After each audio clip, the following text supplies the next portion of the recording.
네, 안녕하십니까. 2021년 한국언론정보학회 봄철 정기 학술대회의 특별 세션을 시작하겠습니다. 이번 세션은 시민의 방송으로서의 TBS 성과와 전망이라는 주제로 두 분의 발표자 선생님과 네 분의 토론자 선생님을 모셨습니다. 우선 발표자 선생님들을 간단하게 소개시켜 드리겠습니다. 예, 첫 번째 발표해 주실 선생님은 제 우측에 계시는데요. TBS 탐구, 역사, 편성, 과제라는 주제로 발표해 주실 임종수 선생님이십니다. 선생님, 네. 네. 제 왼편에 계신 분은 황우환 선생님입니다. 서대문 공동체 라디오에 계시는 PD시고요. 지역 공영방송 TBS의 시민 참여 성과와 과제라는 제목으로 발표를 해주시겠습니다. 고맙습니다. 네. 오늘 토론을 맡아주신 선생님은 제가 그 자료집에 있는 순서대로 소개를 드릴까 합니다. 동신대학교의 남궁협 선생님이십니다. 안녕하십니까? 예, 전북대학교 유경환 선생님이십니다. 네, 한양대학교 유승현 선생님이십니다. 예, 아주대학교의 홍경수 선생님이십니다. 네, 고맙습니다. 오늘 세션은 90분 시간에 진행될 텐데요. 저희가 발표를 시작하기 전에 먼저 TBS의 이강택 대표님을 모시고 인사 말씀을 좀 듣도록 하겠습니다.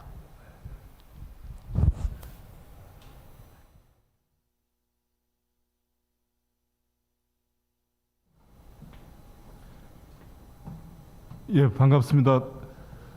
TBS 대표 이강택입니다. 인사드리겠습니다. 오늘 이 자리가 TBS의 성과 전망을 살펴보는 이 자리가 있게 된 것을 정말 TBS 성원의 한 사람으로서 그리고 개인적으로도 굉장히 기쁘게 생각을 합니다. 최근 TBS에 대해서 많은 논란이 있었습니다. 그리고 많은 관심들이 모아졌었습니다. 그래서 그것에 대해서 CCBB를 가리기도 하고 또 어떤 것을 수용하고 어떤 것에 대해서 오해에 대해서는 바로잡기도 하고 이런 과정들이 쭉 있었고요. 그러다 보니까 저희한테 도움이 되는 것도 있었지만 한편으로는 현재의 문제들을 그냥 이렇게 바라보고 대응하는 데 좀 급급했던 측면이 있는 것 같았습니다.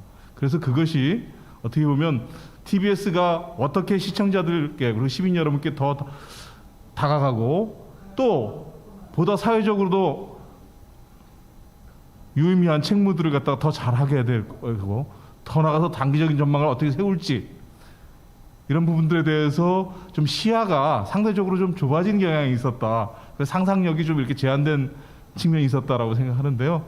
바로 그런 면에서 오늘 이 자리에 다양한 각도에서 저희들에 대해서 애정을 가지고 바라봐 주신 우리 선생님들 그 연구자들께서 제안해 주시는 이 제안과 여러 가지 진단과 이런 부분들이 다시금 TBS의 좌표를 재설정하고 그리고 새로운 이정표를 세우는데 크게 도움이 되리라 믿어 의심치 않습니다.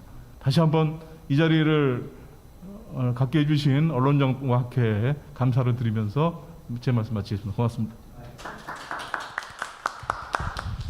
예, 이강택 대표님 감사합니다. 오늘의 주제의 는 사실은 TBS가 교통방송이라는 이름을 떼고 시민의 방송 TBS라는 이름을 가진 지 1년이 좀 넘었습니다.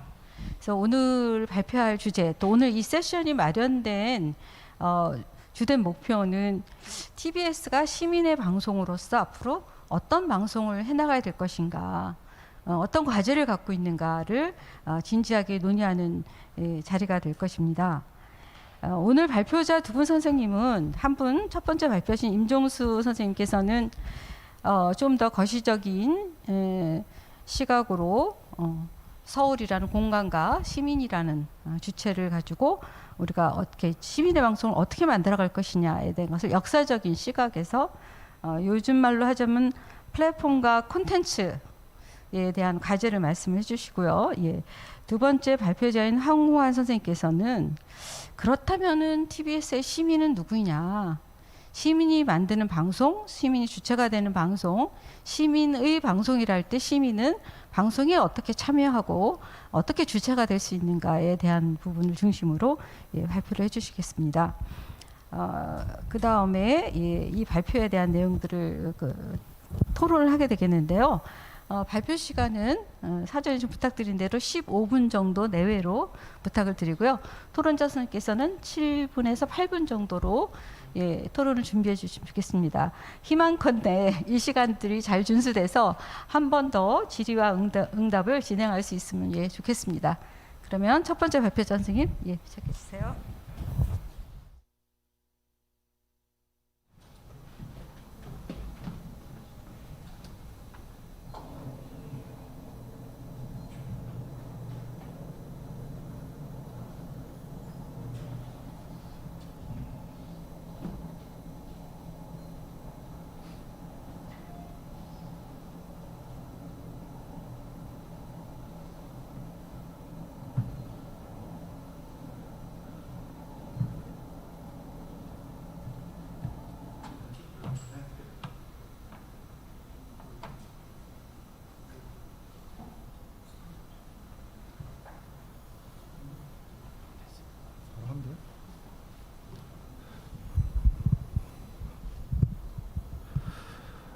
예, 안녕하세요. 첫 번째 발표를 맡게 된 세종대학교의 임종수입니다. 상당히 지금 분위기가 약간 음숙한데 제가 좀 재밌게 한번 진행을 해보도록 하겠습니다. 실제 내용도 재밌을 것 같고요. 자, TBS가 요즘 이제 얘기가 많이 됩니다. 아무래도 뭐 김어준의 뉴스공장 때문이겠죠. 근데 오늘은 그 뉴스공장을 포커싱하기보다 TBS를 우리 좀 알아보자. 그래서 제가 제목도 TBS 탐구라고 했습니다. 의외로 일반 시민들은 말할 것도 없고 아마 일반 시민들은 이제 뉴스공장을 스펙트럼 삼아서 TBS를 이제 아마 이해할 것이고 그 전에는 뭐 택시라든가 이런 이제 그 운전하시는 분들이 많이 좀 아실 거고요. 그리고 의외로 미디어를 연구하는 학자들이나 이쪽에 관심 둔 전문가들은 의외로 TBS를 잘 모르는 것 같다. 그래서 TBS를 좀 탐구하는 입장에서 한번 보자. 그래서 제가 부제도 역사와 아무래도 방송이기 때문에 편성과 그리고 우리에게 TBS에게 주어진 어떤 과제에 대해서 간단하게 그렇게 얘기를 진행해 보겠습니다. 첫 번째 이제 역사인데요. 여기 이제 그림 보다시피 6월 11일 이제 지금으로부터 만으로 쳐야 되겠죠. 그럼 거의 한 30년 전에 1990년 이제 6월 11일 날 개국을 했더라고요. 이번에 이 작업을 하면서 예전 자료를 TBS에 요청을 해서 사진 자료도 이렇게 많이 구했습니다. 그래서 재미삼아 한번 봐도 좋을 것 같습니다. 역사에 대해서 제가 좀 말씀드리겠습니다. TBS 발자취라고 해서 이거는 제가 이제 TBS 뭐 내부 구성원과 인터뷰도 하고 자료로 보고 이렇게 해서 정리를 한 겁니다. 보통 우리가 어떤 그 미디어 기업뿐만 아니라 일반 기업들도 그러니까 어떤 그 생겨나서 점점 성장해 가는 과정들을 우리가 각각의 국면별로 어떻게 정의를 내릴 수가 있는데 여기 보면 TBS가 처음에 1990년에 만들어지고 난 다음에 점점 이렇게 뭐랄까요, 이상적인 성장세는 지속적으로 조금이라도 성장을 해야 그죠. 그래야 되는데 의외로 꽤 많이 이렇게 성장보다는 퇴보 또는 어떤 정체의 시기를 꽤 오랫동안 겪습니다. 그래서 보면은 이 얘기는 아마 결론에서도 얘기가 될기는 할 텐데, 그래서 세종로 시대에서부터 시작해서 도입기에서 남산으로 옮겨갑니다. 남산 옮겨가서 이제 1기, 2기를 맞이하다가 상암동으로 와서 그런 이제 과정들이 있는데, 그래서 실현기가 꽤 길었다. 이런 것들을 일단 보시고 각각에 대해서 살펴보겠습니다. 세종로 시대인데, 세종로 시대는 90년에 이제 갑작스럽게 여러분 알다시피 80년대, 90년대 이제 자동차가 많이 이제 도입되고, 그래서 교통정보에 대한 수요가 폭증합니다. 그래서 서울시에서 이제 이에 맞춰서 이 교통방송을 만들었고, 전문직 공무원으로 해서 서울시청 관할 본부 소속으로 일종의 사업소죠. 의욕적인 어떤 젊은 방송 시작을 했고요. 그림에서 보는 것처럼 서울시 특별시 교통방송 본부로 시작했습니다. 그래서 제가 기억하기로 2015년까지 TBS 대표는 본부장이었습니다. 대표도 아니고 사장님도 아니고 그냥 본부장 직함을 가지고 서울시 직할이었죠. 그래서 그 당시에 꽤나 의미 있는 교통정보와 그리고 성인가요 중심의 트로트 중심의 그런 콘텐츠를 만들고, 그리고 교통 관련 시설, 택시라든가 버스에서 교통과 뉴스 정보에 대한 수요, 청취 수요가 꽤나 많이 있다는 것을 확인하게 되고, 그래서 잘 만들었구나 이런 이제 시기였죠. 그래서 도입기, 그래서 아날로그 교통 정보 시대에 주목받는 거리의 방송이다라는 것들을 이제 이미지가 형성하게 되었고, 거기 보면은 TBS 로고가 있죠. 지금 TBS 로고하고는 좀 다릅니다. 이게 초기 TBS 로고인데 이것도 구하기 되게 힘들었어요. 이 로고가 뭐냐면은 이제 신호등이에요. 빨간불, 노란불, 파란불에서 가로 세로 신호등을 한 거고요. 그 보면은 주요 프로그램을 보면은 오전 7시에서 9시 사이, 그리고 이제 퇴근 무렵에, 그러니까 출근 시간대와 퇴근 시간대가 역시나 주요 시간, 그러니까 프로그램이었고, 그래서 출발 서울대행진 1, 2부, 3, 4부에서 서유석, 뭐 배한성, 송도순 이런 유명인들을 당시에 진행자로 해서, 그리고 955쇼가 지금도 있죠. 955쇼가 이 시기부터 그래서 자리를 잡은 그런 것을 모습을 볼 수 있습니다. 그래서 방송 출범과 동시에 거리의 방송이라는 포지션을 가지게 되고, 그래서 도입기로서 충분히 뭐 의미 있는 출발을 했다라고 평가할 수 있을 것 같아요. 그런데 이제 이제 그 남산 시대가 도래합니다. 그러니까 세종로에 청사가 있다가, 청사라기보다는 어떤 그 정확한 건물은 제가 아마 그 사진상으로는 그게 지금 아마 경찰청, 서울지방경찰청 어디였던 것 같아요. 거기에 이제 자리 잡았던 건 정확하진 않습니다만, 그 이후에 이제 남산에 이제 옮겨갑니다. 남산은 뭐 알다시피 이 건물은 이제 예전에 안기부 그 건물이었고, 저도 이거 저기 뭐야 상암동으로 넘어가기 전에 무슨 일이 있어서 발표하러 간 적이 있는데 상당히 좀 암울하고, 건물도 노후화됐을 뿐만 아니라 분위기 자체가 그렇습니다. 근데 이렇게 옮겨가면서 이제 실현기가 바로 닥치죠. 뭐 앞서 이제 전문직으로 뽑았다가, 그러니까 공채 1기를 뽑았다가 2기, 3기까지인 걸로 알고 있는데, 뽑았다가 갑자기 계약직 공무원으로 바꾸면서 갑작스러운 신분배니까 5년 단위의 재계약을 해야 되는. 그럼 5년 단위 재계약이면 재계약 안 될 수가 있겠죠. 그러면 제작자 또는 어떤 그 요원들, 그러니까 방송 요원 입장에서는 상당히 신분의 불안을 느낄 수밖에 없고, 그래서 또 이렇게 옛 안기부 건물, 열악한 근무 환경에서 내용으로 바로 진입을 합니다. 그래서 조직과 인력이 흔들리고, 그 내적 요인이겠죠. 그리고 TBN이라고 도로교통공사에서 하는 그 유사한 성격의 어떤 그 방송사가 90년대 중반에 나타나고, 그리고 내비게이션이 90년대 후반, 2000년대 와서 내비게이션이 이제 많이 도입이 되죠. 그러면 교통정보가 사실은 그러니까 리포트에 의한 교통정보보다는 내비게이션에 많이 의존하게 될 것이고, 2005년에는 DMB까지, 이동형 방송까지 해서 경쟁 매체와 디지털 장비 도입의 외적 요인에 의해서 그에 따른 그에 효과적으로 대처하지 못하고 프로그램의 혁신에 실패한 이런 것들이 있습니다. 그래서 전문적 또는 인기 진행자가 많이 떠나고, 특히 2003년 4년이 중요한 변곡점이에요. 2003년 4년에 엄청나게 최악의 시청률을 겪게 되는데, 이후 남선 시대 내내 좀 뭐랄까요, 낮은 청취율에 좀 직면하게 됩니다. 그런 속에서도 이제 TV 서울 뭐 해가지고 그 PP 텔레비전 2005년에 이제 출범하고, 기회이냐 계력이냐 뭐 이런 얘기가 상당히 내적으로 심했던 걸로 알고 있고, 그리고 이제 TBS 지금 로고와 다른 바로 직전 로고인 TBS가 이제 로고로 변경이 되고, 특히 남산은 1기, 2기로 나눠지는데 중요한, 제가 이제 여기 그 단순히 어떤 뭐 그 거버넌스의 문제가 아니라 어떤 그 조직의 어떤 성격을 기준으로 이제 1기와 2기를 그러니까 나눈 변곡점이 2007년이라고 보는데, 2007년에 아까 제가 말씀드린 것처럼 이제 5년 단위 재계약이에요. 하면서 30여 명의 집단 퇴출이 일어나요. 그러니까 엄청난 조직으로서는 뭐 엄청난 일이죠.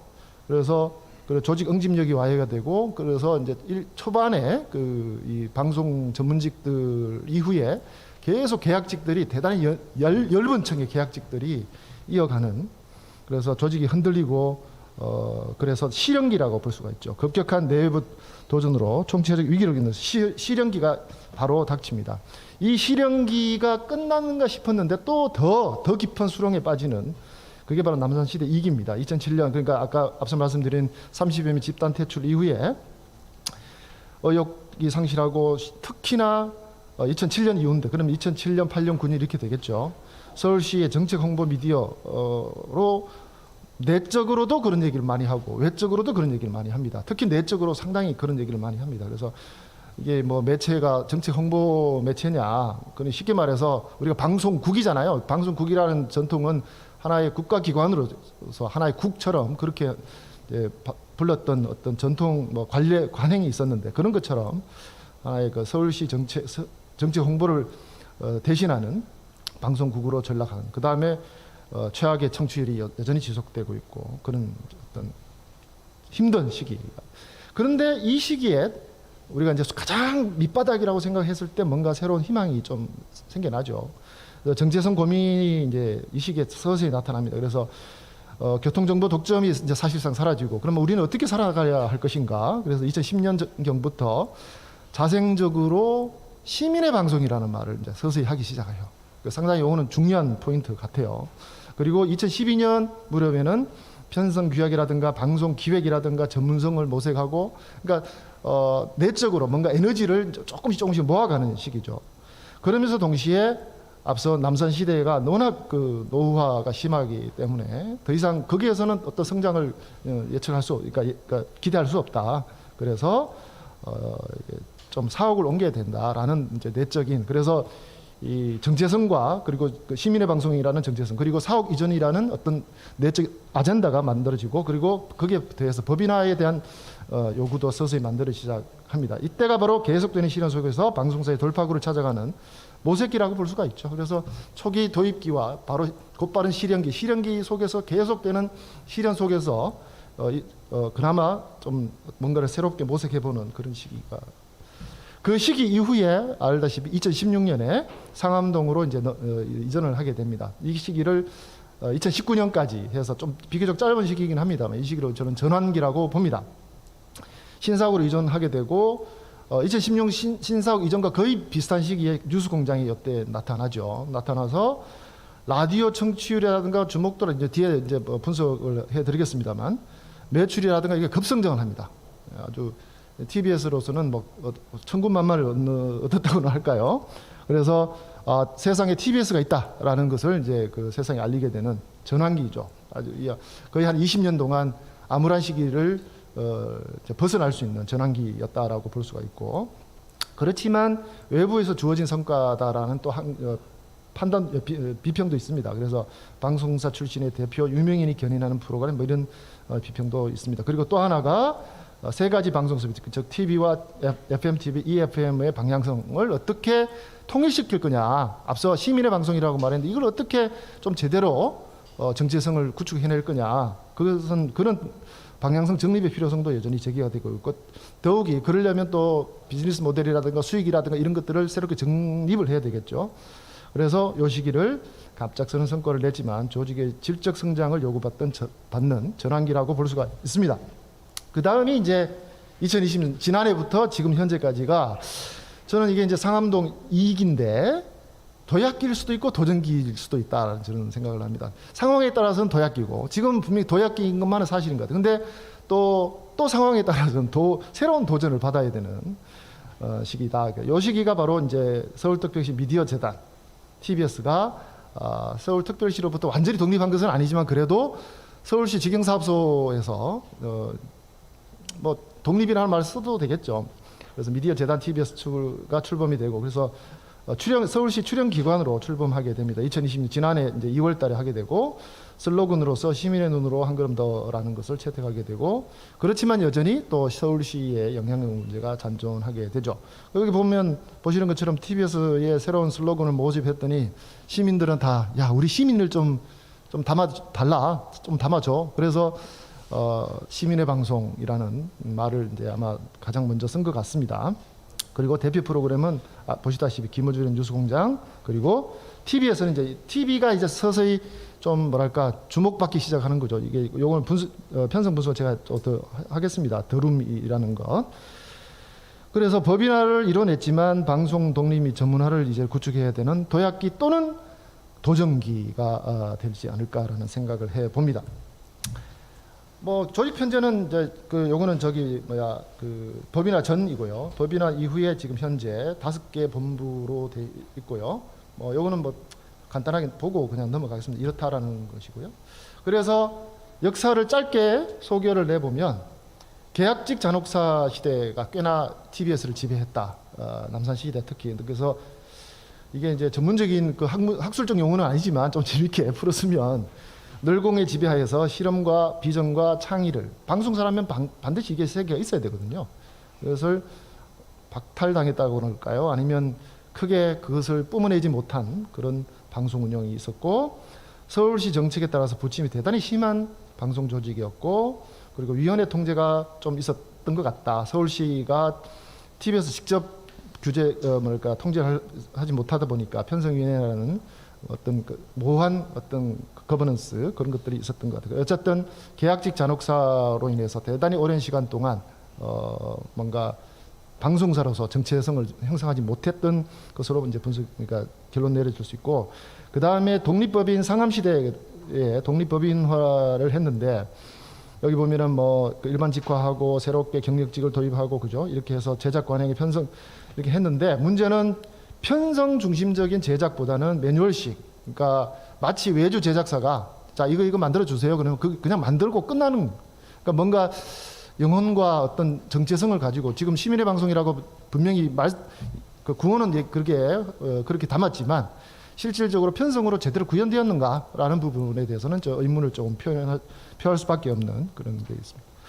그 다음에 이제 부족한 재원은 여전히 이제 문제가 되고요. 그 다음에 이제 세 번째가 TBS 세대 문제. 저는 이게 대단히 중요하다고 봐요. 결국은 사람이 하는 것이기 때문에 창의적인 젊은 세대가 TBS는 좀 부재해요. 그리고 세대 간의 소통의 문제도 있는 것 같고. 그래서 총 TBS를 분석해 보면 총 세 집단의 세대라고 할 수 있죠. 30년에 걸쳐서 초기 전문직 1세대가 있고 계속되는 어떤 그 계약직 잔혹사의 그런 그늘 아래에 있었던 연약한 계약직 2세대가 있고 그다음에 법인화를 이제 지난해 법인화하면서 의욕적이지만 대단히 또 다국적인 3세대 이 세 세대 간에 어떻게 조직적인 어떤 융화를 해낼까 특히나 어떻게 보면 1세대는 이제 뭐 어떻게 보면 관리직에 들어가 있고요 2세대 3세대에서 창의적인 뭔가를 뽑아내야 될 텐데 여기도 마찬가지 젊은 세대가 그렇게 많은 편은 또 아니거든요. 그리고 앞서 말씀드린 것처럼 편성 중심적인 어떤 사고보다는 매뉴얼식 제작에 되게 익숙해 있고 이거를 좀 뚫어내야 되는 그런 좀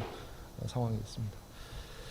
편성을 잠깐 볼게요. 편성을 보면 간단하게 빨리빨리 진행하겠습니다. 뉴스공장을 그러니까 라디오부터 먼저 보면 뉴스공장을 중심으로 해서 보면은 종합 시사 경제 뭐 해가지고 각각의 시간대별로 해가지고 보면은 시사가 상당히 좀 지배적으로 아무래도 뉴스공장의 성공이 상당히 많이 영향을 준 게 아닌가라는 생각이 들고 제가 거기에 천만의 말씀이라는 말을 그림을 하나 넣어놨는데 여기 뭐냐면은 이번에 이제 시민의 방송 하면서 시민의 이야기들을 담아보려고 하는 어떤 시도들이 좀 보였다라는 게 이제 특징적이고요.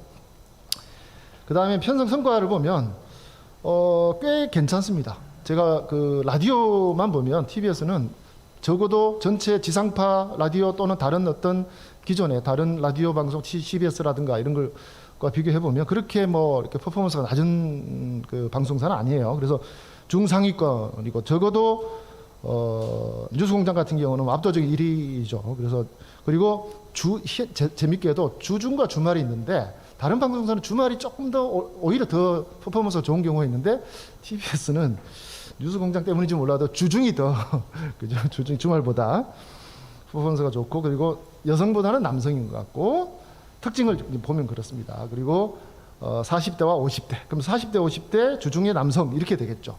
예. 그리고 또 화이트 칼라와 블루 칼라가 골고루 그리고 무직도 일정 정도 있고 그 다음에 아침과 오후 시간대에 그런 특징이 있고요. 그래서 뉴스공장 성과를 보면 압도적 1위입니다. 뭐 보다시피 여러 가지 뭐 청취율 자료 여기서는 뭐 자료를 제시하지 않았습니다만 그게 수입 뭐 이런 것들 보면 그래서 압도적 1위의 유입 효과도 있는 것 같고요. 그 다음에 유튜브 팟캐스트 등 인터넷 확장성을 확인할 수 있었고 자체 수익의 근원이 될 수도 되기도 하고요. 다음에 뉴스 생산 공장이죠.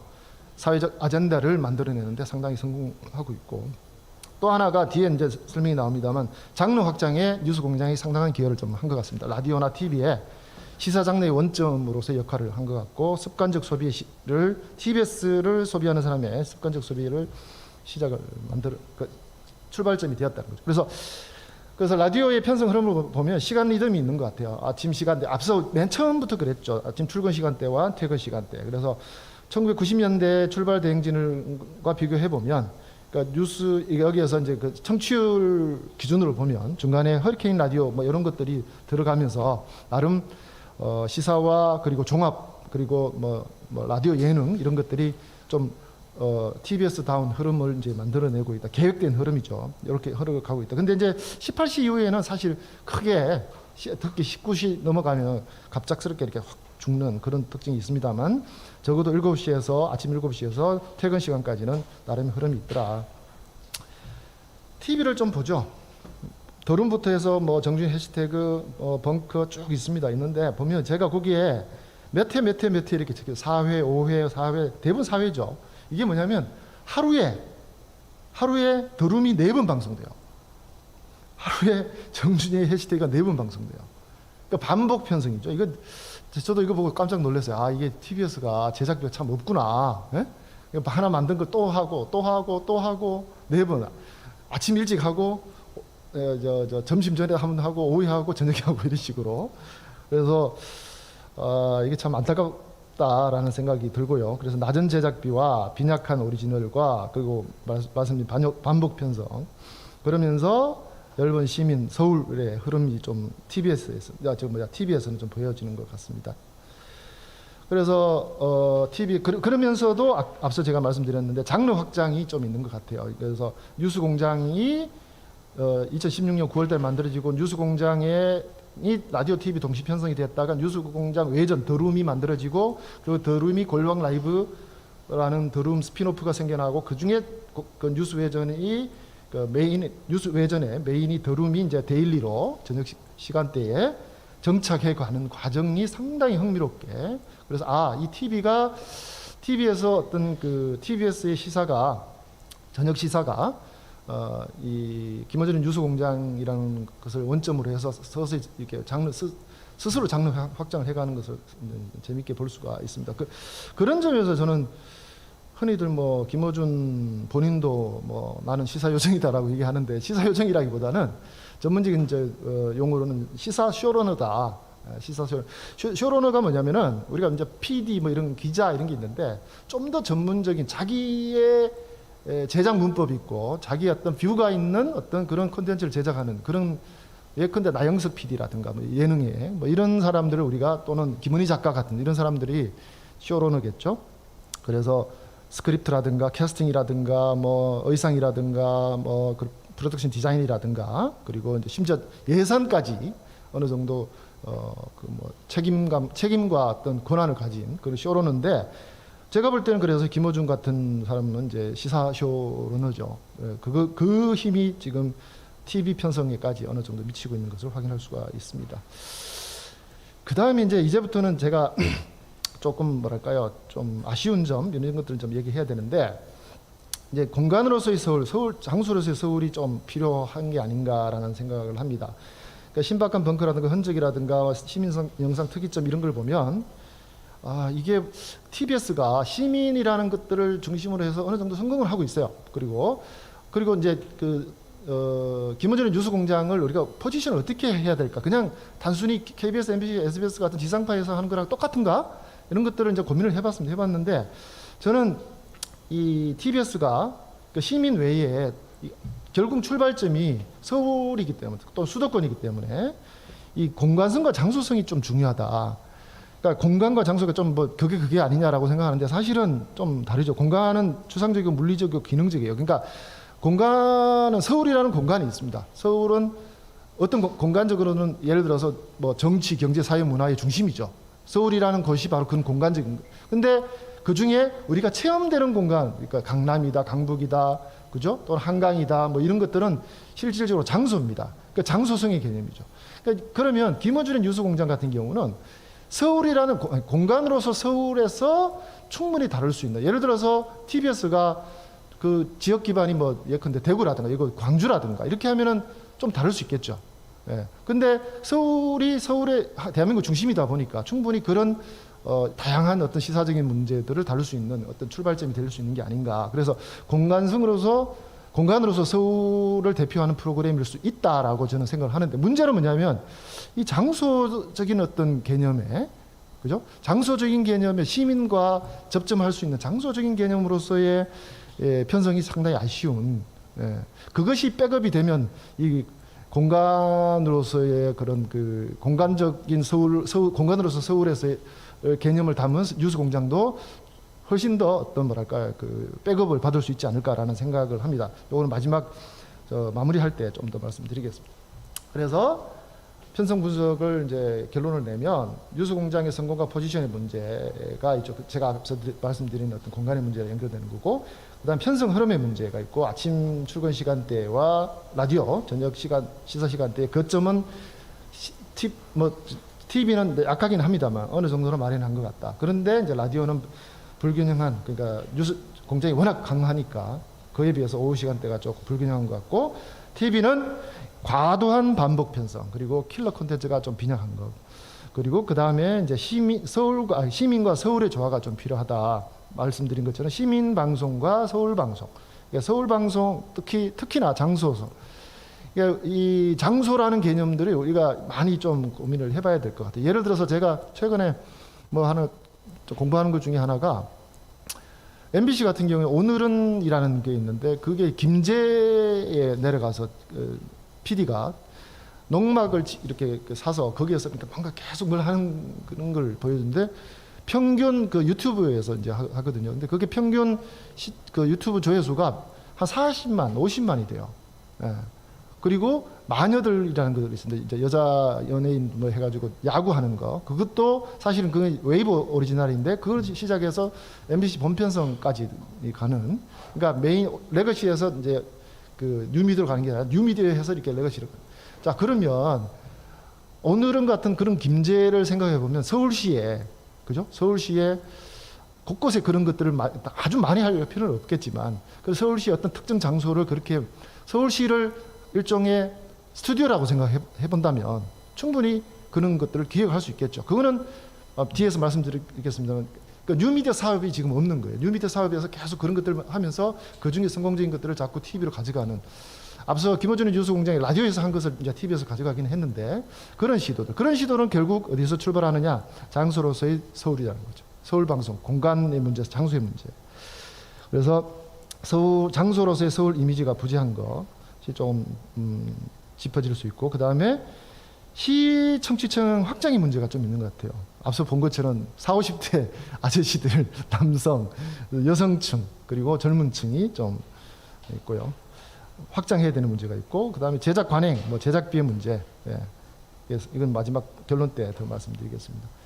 탐구는 할 게 참 많은데요. 이거는 지금 이제 방송에서부터, 방송이 이제 브로드밴드를 결합하고 브로드밴드가 방송보다 더 커진 이 상황에서 여기 과연 TBS 라디오, TBS TV 또는 TBS에서 하고 있는 뭐 유튜브가 과연 어디에 위치하는지를 한번 고민해 보자라는 그냥 취지에서 제가 TBS는 표시하지 않았습니다만, 그러니까 매체 진화적인 재매개 과정들을 그냥 그림으로 그려봤습니다. 그 다음에 이제 TBS 수용자 확장성 해가지고, 앞서 말씀드린 TBS를 추종하는 세력이 누구냐. 그래서 40, 50대 남성, 나름 고학력이면서 남성이면서 또 일부 운전기사 하루 종일 켜놓고 있을 정도로 그런 게 있고, 그러면 TBS의 시청출량과 충성도를 봤을 때 관조자, 잠재자, 무관심자를 한번 스터디해 볼 필요는 있겠다. 그래서 전략적으로 그쪽에 맞는 편성을 찾아내는 것. 그래서 시간이 없어 좀 마음이 급하네요. TBS에서 여전히 남은 과제를 좀 하면 지금 한 7개 정도가 많이 있는데, 콘텐츠 혁신의 문제, 앞서 말씀드린 거죠. 새로운 제작 문법, 그리고 제작 세대, 쇼러너의 등장, 그리고 공간, 장소의 이미지가 좀 필요한 것 같고, 많이 필요한 것 같습니다.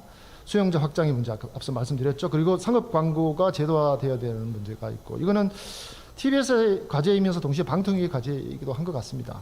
그 다음에 보도국 혁신의 문제, 그 다음에 뉴미디어 본부라고 그랬는데 사실 뉴미디어 사업이에요. 뉴미디어 사업. 앞서 오늘은 사례에서 말씀드린 것처럼 유튜브라든가 팟캐스트 등에서 콘텐츠 혁신을 해서 기성매체로 협력 체계를 구축하고 하나로 어떤 유력한 장르로 만들어가는 그 과정들. 근데 사실 그 앞서 그 조직표상에서 보듯이 뉴미디어 기술 쪽은 있는데 뉴미디어 사업은 없어요. 그게 참 아쉽다라는 생각을 많이 들고요. 그 다음에 공공 OTT, 이거는 제가 유니크하게 항상 좀 TBS에 제안하는 건데, 서울 시민의 생활 편익과 삶의 질 개선을 위해서 수도권 소재의 유무형적 자원을 콘텐츠화해서 목적 수용자에게 최적의 서비스를 제공하는 공공 플랫폼, 공공 OTT를 한번 충분히 생각해 볼 수 있다. 이거는 제가 정책 마케팅, TBS가 서울시를 대상으로 정책 마케팅을 한번 해볼 수 있는 좋은 아이템이 아닌가라는 생각도 해봅니다. 그래서 결론을 한번 내겠습니다. 그래서 결론 거기 보면 시민의 방송이 있고 서울의 방송이 있는데, 시민의 방송이라고 명시적으로 얘기는 했는데 아직까지 미약하고, 거기에다가 서울 시민이라는, 그죠? 장소적 개념의 그런 콘텐츠 혁신이 빈약한 것들을 이제 볼 수가 있는데요. 연표를 보면 서울시 시장이 그러니까 연대기로 있고, 그리고 거버넌스, 교통방송본부, 교통방송, 그리고 미디어재단이 있고, 그 다음에 시기가 있고, 세종로시대, 남산시대, 상암시대가 있고, 곡선은 뭐랄까요, 이렇게 그 성장 곡선이라고 할까요? 아니면 뭐 내부 구성은 사기 곡선이라고 할까요? 예, 이게 있습니다. 그래서 보면은 2016년에 급속도로 이후로 상암시대를 열면서 이렇게 그 성장하는 것을 볼 수 있습니다. 저는 개인적으로 이 시기가 서울시가 TBS에 손을 놓아주어서 만들어진 국면이 아닌가라는 생각도 좀 해봅니다. 예. 그래서 결론적으로 앞서 말씀드린 이 공간과 장소의 문제를 이제 그림으로 그려보면, 모든 방송사는 문화적 설정 상태가 있습니다. KBS 같은 경우는 똑같은, 예를 들어서 예능을 만들더라도 KBS는 공영방송으로서의 문화적 설정 상태가 있고, SBS는 상업방송으로서 문화적 설정 상태가 있거든요. 그럼 지역방송, 서울시를 지역으로 하는 TBS는 서울이라는, 또 수도권이라는 어떤 그런 것을 뭐 기본적인 DNA라고 볼 수가 있겠죠. 그래서 특정 장르의 편성, 그러니까 장르 집합체조가 담고 있는 어떤 경향 또는 태도, 방향성이 있을 텐데, 그게 바로 지금 서울 시민이 있고, 서울 시민에서 공간으로서 서울과 결합될 수 있는 그것이 장르적으로 시사, 과학, 복지, 뭐 정보, 문화, 교육 이렇게 연결이 될 수 있겠죠. 또 한편으로는 구체적이고 해석적인 미학적인 장소로서의 서울이 있다면 그것과 연결될 수 있는 장르로서 시사, 과학, 복지가 있는데, 이걸 다 할 수는 없어요. 그 중에 뭔가 뚜렷한 것들을 잡아내는 그 과정들이 편성적 사고로서의 제작, TBS의 제작 스피릿이 아닌가라는 생각을 합니다. 그래서 공간으로서 서울 시민의 이야기와 장소로서의 서울 시민의 이야기들을 좀 고민할 필요가 있겠다라고 결론적으로 말씀드릴 수 있을 것 같고요. 마지막으로 제가 이 그림을 하나 가져와 봤는데, 여기 하는 프랑스 3TV랑 그 다음에 TBS 이게 이미지, 뉴스 이미지인데, 보면은 두 가지가 있어요. 쉽게 말해서 그 도시의 랜드마크를 보여주는데, 프랑스 3TV는 대단히 밝고 톤이 밝아요. 근데 이제 제가 이번 이 과제를 하면서 네트워크 7230을 여러 번 봤는데, 항상 그 시간대의 그 장면이어서 그런지 항상 좀 칙칙하고. 근데 사실은 요즘에는 낮이 길어져서 그렇게 어둡지 않거든요. 근데 왜 계속 그런 영상을 쓰는지, 그리고 여기는 표현하지 않았습니다만 TBS가 그 미디어 법인화하고 나서 TBS 스테이션 브레이크 SP라고 그러죠. 그 스테이션 브레이크를 많이 만들었는데, 서울시 아까 장소라고 그러니까 서울시 이미지가 별로 없어요. 서울시 이미지를 별로 안 쓰더라고요. 그러니까 생각을 못한 건지 의도적으로 한 건지는 모르는데, 적극적으로 서울시 이미지를 만들어서 그걸 계속 시청자들에게 각인시키고 그것을 알리는 작업이 좀 있어야 되겠다. 그래서 이런 네트워크 730 같은 뉴스에서조차도 조금 더 신경을 써서 줬으면 좋겠다. 뒷배경이 너무 흐릿하고 칙칙하고 그래서 좀 답답하다는 생각을 좀 해봤습니다. 그래서 결국 시민으로 한 걸음 더 TBS가 서울시를 지역 기반한 시민의 방송인데, 그걸 위해서는 비전을 구체화하는, 그래서 편성적 제작 태도와 새로운 창작 세대, 즉 쇼러너, TBS 쇼러너가 되겠죠. 그 다음에 특히나 김어준 이후를 대비하는, 그 다음에 시민 지역 이미지를 창출해내야 되고 자체 재원 조달 방안에 상업 광고라든가 정책 마케팅이 좀 필요하겠다. 그러니까 특히나 아까 서울시를 대상으로 또는 뭐 어떤 정부 부서일 수도 있고 뭐 이런 그 다양합니다. 그래서 슬로건 공모에서 시민이 아까 앞서 뽑혔는데 그래서 서울시의 필요가 아니라 서울 시민의 꿈을 키우는 그런 미디어를 계속 좀 잘 만들어줬으면 하는 그런 생각을 한번 가져봤습니다. 예, 이상입니다. 감사합니다. 네, 고맙습니다. 예. 시간이 많이 흐른 관계로 곧이어 바로 두 번째 발표 듣도록 하겠습니다. 토론자 선생님들 아마 토론 시간이 조금 줄어들 것 같습니다.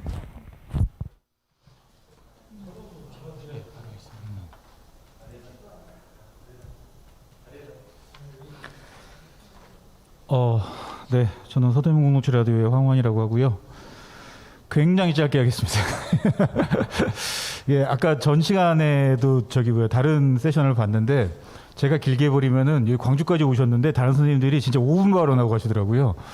굉장히 최선을 다해서 저는 되게 짧게 하는 걸로 마음 먹고 뭐 토론 때 이야기하도록 하겠습니다. 저는 서대문 007 라디오에서 일을 하고 있지만 지금 현재 TBS 우리 동네 라디오라고 하는 시민 참여 프로그램에서 시민 PD도 맡고 있습니다. 지난 2019년도 2월 달부터 방송을 시작해서 지금 3년차째 하고 있는데요. 그런 경험들을 좀 기반으로 해서 개인적인 고민들에 대한 이야기들을 좀 풀어내는 좀 자리가 되지 않을까라는 생각이 듭니다. 이야기 좀 시작하기 앞서서 일단은 좀 지난 선거철 보궐선거 때 이제 가장 TBS와 관련해서 가장 많은 이야기가 나왔던 건 사실 뉴스공장 진행자 김어준 씨의 출연료였죠. 이게 TBS 관련해서는 가장 큰 논쟁이었습니다. 김어준 씨가 얼마 받느냐가. 보면서 되게 의아한 거죠. 이게 서울 시민의 방송이라고 하고 서울 시민들의 세금이 들어가는 방송이라고 하는 이 방송이 김어준 씨의 출연료 가지고 지금 논의를 해야 되는 때인가, 서울시장 선거에서 우리는 다른 논의를 해야 되는 것이 아닌가, 그 TBS와 관련해서는 그런 논의가 왜 그 선거 기간 동안에 안 되고 있을까라는 고민들을 좀 많이 했었어요. 심지어는 이제 김어준 씨 뉴스공장이라는 프로그램의 내용을 얘기하면서 서울시에서는 예산을 지원하지 않을 수도 있다라는 얘기를 하는 걸 보면서 이게 좀 되게 뭔가 지금 서울 시민의 방송이 아니라 서울시장의 방송이라고 아직도 여전히 좀 고민하고 있는 것이 아닌가, 우리들이 정치권 내에서는 좀 이런 고민들을 좀 많이 했었고요. 정말 이제 그렇다면 우리에게 정말 중요한 것은 과연 TBS가 서울 시민의 방송인지, 서울 시민들이 얼마나 많이 참여하는지 이 이야기를 좀 해야 되는 것이 아닌가라는 생각이 들었습니다. 거기서부터 이야기를 좀 시작을 하겠는데요. 일단 지역 공영방송 TBS라고 이름을 붙였습니다. 제가 알기로는 한에서는 한국에서는 최초이죠. 지역 공영방송이라고 이름을 붙인 것은 최초라고 알고 있고, 다양한 정체성에 기반한 문화적 공동체를 포용하는 그리고 지역을 주직하는 주직이다라는 이야기를 붙였었고요. 시민을 위한 공공미디어 플랫폼이라고 했었습니다. 지역 공영방송으로서 주도적 역할, 그리고 시민 협력의 고도화 및 협력 네트워크를 활성화하겠다라는 것이었습니다. 2021년 주요 업무 보고에서 좀 발췌한 내용인데요. 비전을 보면 시민이라고 들어가 있는 내용만 저희가 따로 발췌를 했습니다. 비전에서는 시민을 위한 공공미디어 플랫폼 TBS라고 했었고요. 미션에서는 시민의 삶과 목소리를 반영하겠다. 그리고 시민과 함께 결정하고 제작하겠다. 그리고 실질적 시민 참여 방안을 구체화하겠다가 2021년도 주요 업무 보고였습니다. 시민의 삶과 목소리를 반영하고 시민과 함께 결정하고 제작하고 실질적인 시민 참여 방안의 구체화를 어떻게 할 것인가가 숙제인데, 저는 이제 이거 자체가 시민 참여란 무엇인가가 사실은 이제 숙제가 될 수도 있겠다는 고민이 좀 듭니다. 과연 시민 참여란 무엇인가에 대한 것들 자체부터 좀 문제를 풀지 않으면 이 비전과 미션과 전략들이 잘 풀어지지 않을 수도 있겠다라는 생각이 좀 들었고요. 어쨌든 저는 이번 선거 보면서 더 절실하게 TBS가 시민의 방송이라는 이름 혹은 지역공영방송이라기 때문이 아니라 어떻게 보면 이게 지금 서울시장이나 지금 서울시에서의 어떤 바라보는 관점, 정치권에서 바라보는 TBS를 바라보는 관점 때문에라도 TBS가 시민들의 참여를 좀 더 활성화시키고 오히려 시민들이 TBS의 편에 서서 어떤 누가 시장이 되느냐가 아니라 어떤 사람이 어떤 정치인이 서울시장이 되느냐에 따라서 달라지는 것이 아니라 TBS 자체만으로 아까 먼저 발표했던 선생님이 말씀하신 그런 편성 전략이나 그런 노동 환경이나 이런 것들을 줄기차게 만들어 나가기 위해서도 시민들이 참여를 하는 것이 굉장히 절실한 상태가 아닌가라는 생각이 좀 더 들었습니다. 다만 좀 시민 참여가 무엇인가 뭐 이런 것들은 되게 다양한 관점이 있을 수 있고요. 그리고 또 이제 제작의 측면에서도 이 시민 참여가 무엇인가에 대해서 TBS 내부에 좀 조직적인 합의는 좀 필요하다라는 생각이 좀 들었습니다. 시민 참여하면 제일 많이 이야기되는 게 이제 시청자 참여 프로그램이라고 얘기를 하거든요. 시청자 참여 프로그램은 시청자가 직접 기획 제작한 방송 프로그램이고 시청자가 직접 기획하고 방송 발전 기금 등의 지원을 받아서 제작한 방송 프로그램 뭐 이런 식으로 이제 정리가 될 수 있는 것인데 저는 굉장히 이것들이 위험하지 않나라는 생각이 좀 들어요. 시청자 참여 프로그램과 시민 참여가 동일시되면은 자칫하면 굉장히 위험한 상황을 좀 만들 수도 있겠다는 생각을 많이 합니다. 일단 이제 시청자 참여 프로그램 좀 규정에 대한 이야기를 좀 말씀드리면 방송 제작을 업으로 하지 않는 자연인 그리고 비영리 민간단체가 자체적으로 직접 제작해서 방송된 프로그램을 방송국에 보내주면 방송국에서 틀어주는 방식을 이제 시청자 참여 프로그램이라고 하는데 이렇게 따지면 2020년도까지 우리 동네 라디오는 시청자 참여 프로그램이 아니었습니다. 규정상. 왜냐하면 저희는 시민 PD가 있고 작가가 있고 그리고 TBS에서 PD가 같이 제작을 같이 했었거든요. 현업에 있는 분이 같이 제작을 했었기 때문에 시민 참여 프로그램이라고 얘기할 수 있을지언정 시청자 참여 프로그램은 아니었습니다. 그러니까 이걸 동일시하게 되는 순간 우리가 상상할 수 있는 굉장히 많은 베리에이션들이 없어질 수도 있겠다라는 생각이 좀 들고요. 그리고 시청자 참여 프로그램이 시민 참여 프로그램일 때 좀 위험한 것들이 좀 그런 것 있는 것 같아요. 뭐냐면은 대부분의 경우는 이런 방식이지 않습니까? 방송국은 시간을 열어줍니다. 그리고 시민 제작자들이나 시청자들은 제작을 해가지고 프로그램을 보냅니다. 그러면 일종의 심의를 해가지고 방송에 틉니다. 이 둘 사이에서 어떠한 좀 이렇게 유기적인 관계는 찾아보기가 굉장히 힘들게 되는 것입니다. 그러니까 그러다 보니까는 되게 이런 얘기를 되게 흔하게들 해요. 뭐냐면은 제작진들은 그런 얘기합니다. 제 작품의 질이 너무 후지다. 우리 방송에서 내보내기는 질들이 시민들이 만든 제작 질은 너무 후지다는 얘기를 흔치 않게 합니다. 예. 그리고 시민 제작자들은 또 그런 얘기를 하죠. 제작자들이 되게 개념이 없어서 시민들의 관점에서 바라보는 이런 거에 대한 어떤 이런 중요성이나 이런 것들을 알아보지 못한다라는 얘기를 또 흔히 합니다. 근데 이제 제가 드리고 싶은 말씀은 이게 뭐 누가 더 옳지, 누가 더 맞냐 그러냐는 아닌 것 같아요. 제가 볼 때 둘 다 뭐 옳고 그르고가 다 섞여 있는 건데 중요한 거는 지금 우리가 만약에 시청자 참여 프로그램이라고 하는 것들을 시민 참여의 모든 것이라고 얘기하는 순간 이 둘 사이의 간극이 좁혀질 가능성이 하나도 없다는 겁니다. 그냥 이 둘은 계속해서 한쪽에서는 작품에 대한 질을 얘기할 것이고 한쪽에서는 관점에 대한 얘기를 하면서 계속 이제 평행선을 걷게 된다라는 것입니다. 아마도 이게 이제 10년 전에 뭐 논문이 나왔었는데 열린 채널 관련해가지고 논문이 나왔었는데 그 얘기를 굉장히 여전히 10년 전에 했었던 고민들이 지금도 유효하겠구나라는 생각이 좀 많이 들고 10년 전에 했었던 고민들이 어떻게 시민들과 어떻게 제작진이 만나서 같이 만들 것인가에 대한 고민들이 필요하다라는 어떤 그런 논문들이 있었는데 지금 상황에서 과연 그런 것들이 구현되고 있는 곳이 어디 있나 거의 없지 않나 저는 약간 이런 생각이 좀 들고요.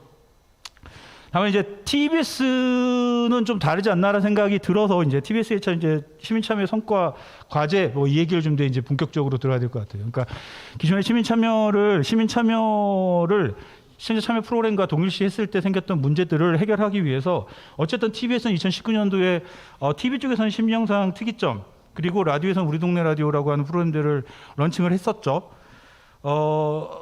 시민영상 특이점 같은 경우는 사실은 처음에 시작했을 때 시청자 참여 프로그램으로 시작을 했었습니다. 거의 이제 뭐 시청자들이 만든 거를 틀어주고 인터뷰하고 하는 방식으로 했었는데 저는 굉장히 보면 볼수록 점점 이 방송이 요즘에 되게 진화 발전하고 있다는 생각이 들어요.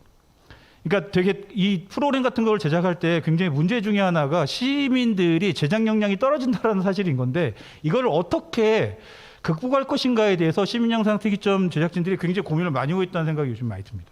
그러니까 시민 참여가 단순히 제작을 해서 보내주고 받고 이 관계에서 끝나는 것들이 아니라 시민들이 어떤 기획을 하느냐 혹은 어떤 아이디어를 내느냐 어떤 이슈를 제기하느냐를 적극적으로 가가지고 제작진들이 가가지고 이렇게 반응을 해주는 그리고 함께 만드는 이런 방식의 방송들을 좀 제작을 하고 있더라고요. 그래서 저는 이 지금 시민영상 특이점 같은 경우에는 어떻게 변화했는지에 대한 것들을 좀 잘 정리할 필요가 있지 않을까, 의미가 있는 내용이 아닐까라는 생각이 좀 들었고요. 우리 동네 라디오 같은 경우는 5월 3일 시즌 2를 시작을 했고 시즌 1의 좀 한계를 극복하기 위해서 시즌 2에서는 제작 과정에 좀 변화를 많이 거치고 있습니다. 특히 이제 약간 질적인 내용에 대한 문제를 어떻게 해결할 것인가 때문에 제작 과정에 좀 길이를 좀 더 많이 두면서 고민을 하고 있고요. 어느 정도 지금 좀 성과가 나오고 있다는 내부적으로, 물론 한 달밖에 안 됐지만 내부적으로 좀 성과가 나오고 있다라는 고민들을 좀 하면서 잘 된다라면 이 제작 과정과 시즌 3에서는 TBS 제작진들이 같이 들어와가지고 같이 공동 기획하고 같이 이런 제작 과정에서 좀 높아진 퀄리티를 가지고 제작진의 이야기도 같이 들어보면서 함께 공동 기획하는 방식도 한번 고민해 볼 수 있지 않을까라는 희망을 좀 가지고 있습니다. 네. 한 달밖에 안 됐는데 너무 설레발치는 것 같아서 그렇긴 한데, 네, 그렇습니다. TBS 시민 참여 좀 평가하면 여전히 조금은 이제 그러니까 저는 이거에 대해서는 뭐 여전히 우리가 만나지 못했기 때문에 생길 수밖에 없는 문제라는 생각은 듭니다. 왜냐하면 시민들하고 직접적으로 이렇게 뭘 이렇게 결합해서 같이 만들고 이런 경험들이 없기 때문에 이거에 대해서 불편해하거나 어려운 분위기가 있는 것도 사실이고 또 이건 너무나 당연하다는 생각이 좀 듭니다. 다만 그럼에도 좀 더 보고 싶은 보고 싶은 좀 보아야 할 점이라고 하는 거는 이 좀 특이점의 변화, 시민영상 특이점의 변화, 그리고 우리 동네 라디오에 계속해서 만들어 나가는 어떤 이런 시도들, 이런 것들이 가능할 수 있었던 것에 대한 것들 좀 봐야 된다는 생각이 들어요. 그러니까 2년, 3년 계속해서 어떤 새로운 시도를 하고 새로운 무언가를 만들어 나갈 수 있게 그렇게 될 수 있었던 그 조직 문화랄까 뭐 이런 것들은 굉장히 유의미하지 않나라는 생각이 듭니다. 이런 것들을 속에서 이런 것들을 평가하면서 조직적으로 시민 참여가 무엇인가에 대한 고민들을 좀 함께 할 필요가 있다는 생각이 들고요. 시민 참여 뭐 해외 사례도 되게 많은데 저는 이제 그냥 그 지역의 풀뿌리들 사례들 좀 이야기하려고 해요. 옥천 진안 사례 같은 경우가 있습니다. 옥천 진안 사례 같은 경우에는 지역 풀뿌리 신문들인데 교육을 통해서 주민들을 직접 조직하고 결과물들을 신문으로 반영하는 진안, 그리고 꾸준하게 저널리즘 스쿨을 열어가지고 재생산 구조를 만들고 있는 옥천의 사례인데요. 이것들은 지역 공영방송이라고 하는 TBS에서 고민해 볼 수 있는 방식들이 아닐까라는 생각이 들었습니다. 뭐 물론 이거 되게 많이 조심스러울 수 있는데 왜냐하면 우리 TBS 인력이 굉장히 적기 때문에 속된 말로 거의 다 쥐어 짜주고 있다는 사실도 알고 있습니다만 이거 어쨌든 좀 더 시민들을 만나기 위해서는 이런 것들이 좀 이렇게 고민을 해야 되지 않을까라는 생각이 들었고요. 부산 MBC하고 KBS 전추천국 같은 경우에 그 KBS 전추천국이 풀뿌리 언론 속으로라는 코너에서 지역 시민 기자들을 불러가지고 이렇게 방송을 만들어내는 것들, 그러니까 거기서 미처 다 할 수 없는 보도 역량들을 풀뿌리 단체들을 통해서 풀뿌리 언론들을 통해서 메꿔내는 어떤 그런 사례들, 그리고 작년에 BPA 때 부산 MBC의 기자가 새벽에 유튜브 켜놓고 아무 얘기도 안 했습니다. 그냥 댓글 읽어줬습니다. 그 동네는 어떠냐 BPA가, 그 동네는 이렇답니다. 댓글 읽어주는 것만 했는데 40만 조회수 나왔습니다. 저는 이 지금 누구를 바라볼 것인가 과연 우리가, 그러니까 서울시에 출입을 하는 서울시를 바라볼 것인가 아니면 서울 시민들을 바라볼 것인가에 대한 어떤 답이 이런 것들이 아닌가, 우리가 어딜 바라봐야 할 것인가에 대한 좀 그런 지점이 아닌가라는 것 좀 보여주고 있다는 생각이 좀 들었습니다. 자, 이제 마무리 짓겠습니다. 준비하면서 보면 어쨌든 미국 비롯한 레거시 언론들이라고 하는 곳들의 생존 전략이라고 하는 것들이 독자를 어떻게 참여시킬 것인가, 독자와 어떻게 소통할 것인가가 굉장히 큰 생존 전략이라고 합니다. 근데 이걸 좀 말을 조금만 바꾸면 결국 그 독자라는 것은 시민이라는 뜻도 된다고 저는 생각하거든요. 시민들을 어떻게 참여시킬 것인가가 결국 살아남기 위한 가장 중요한 전략이 될 수도 있겠다라는 생각이 들고요. 이 지역 공영방송 TBS이기 때문에 시민과 같이 해야 된다라는 뜻도 될 수도 있고 그런 명분도 있지만 반드시 지역 공영방송이 아니더라도 TBS 자체로 살아남기 위해서는 시민들과 어떻게 관계 맺음을 맺어 나갈 것인가가 굉장히 중요한 관점이 되지 않을까라는 생각이 좀 들었고요. 시민 참여와 관련해서는 저는 좀 상상력들을 굉장히 좀 늘렸으면 좋겠다는 생각이 듭니다. 아까 말씀드렸다시피 단순히 정말 시청자 참여 프로그램이 시민 참여 프로그램, 시민 참여와 등치되는 방식으로는 절대로 시민 참여를 늘리거나 시민 참여에 유의미한 내용들을 만들어낼 수는 없다고 생각합니다. 오히려 좀 더 시민 참여는 무엇인가에 대해서 상상하고 시도하는 것들이 좋지 않을까라는 생각이 들고 그러한 개념들을 오히려 TBS가 만들어냈으면 좋겠다라는 생각이 들고 또 동시에 TBS이기 때문에 가능하겠다라는 저는 그런 생각도 좀 가지고 있고요. 이거는 TBS와 좀 크게 관계는 없지만 어쨌든 시청자 참여 프로그램이라고 하는 프로그램들을 정책적으로 있는데 이 시청자 참여 프로그램이 아까 말씀드린 대로 시민들이 만들어서 주고 방송국은 틀고 이 관계로는 시민 참여를 저는 또 늘릴 수 있는 좋은 정책이 더 이상 아니라고 생각을 합니다. 이거 관련해 가지고는 방통이든 뭐 시청미디어 재단이든 관련해 가지고 좀 다른 정책적인 대안을 좀 만들어야 되지 않나. 되게 좀 이렇게 결국은 이제 시청자 미디어 센터나 재단 쪽에서 이게 그냥 단순히 시청자 참여 프로그램들을 방송국에 틀어주는 방식을 완벽히 그냥 시민 참여로만 보기 때문에 결국은 시청자 미디어 재단에서 가장 좋은 방법은 몇 건 틀었나만 따지는 거예요.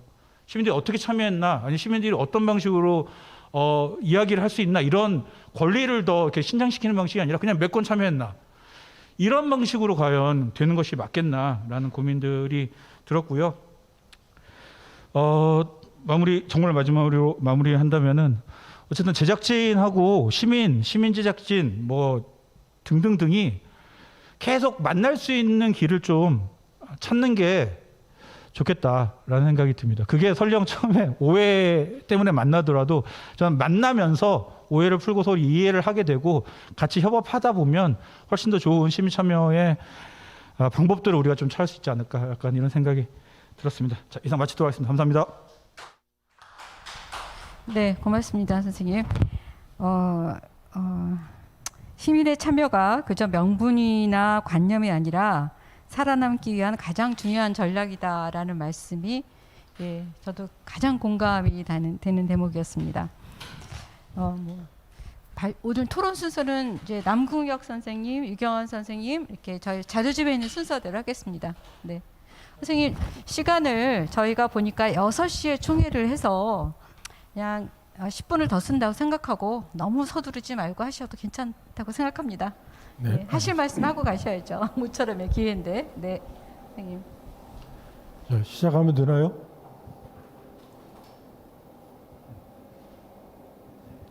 하면 되나요? 예. 가까이요. 네, 안녕하세요. 동신대학교 남궁엽 교수라고 합니다. 반갑습니다. 예, 앞서 그 두 분 선생님의 소중한 발표 내용 잘 들었고요. 그런데 이제 그에 앞서 인사말에서 우리 이강택 대표이사님께서 그동안 이 현안에 파묻히다 보니까 너무 시야가 좁아진 것 같다라고 이제 스스로 말씀을 해주셨는데 다행히 제가 오늘 토론을 어떤 관점으로 준비를 할까 하다가 좀 거시적인 관점에서 좀 도발적인 문제 제기 형식으로 좀 짧은 시간이지만 토론을 하는 게 오히려 의미가 있겠다 싶어서 마침 저는 좀 거시적이고 좀 본질적인 그런 관점에서 이 TBS의 어떤 도전적인 역할을 좀 주문을 하고 싶은 게 제 토론의 요지입니다. 그래서 첫째는 이제 이 TBS가 앞으로 어떤 관점과 기본 스탠스를 가지고 나가야 될지 그거에 대해서 좀 얘기를 하고 싶고요. 그 다음에 조금 구체적으로 두 가지를 얘기하고 싶습니다. 그래서 첫째는 요즘 이제 논란이 중심이 되고 있는 이 김어준의 뉴스 공장을 하나의 케이스로 해서 차제에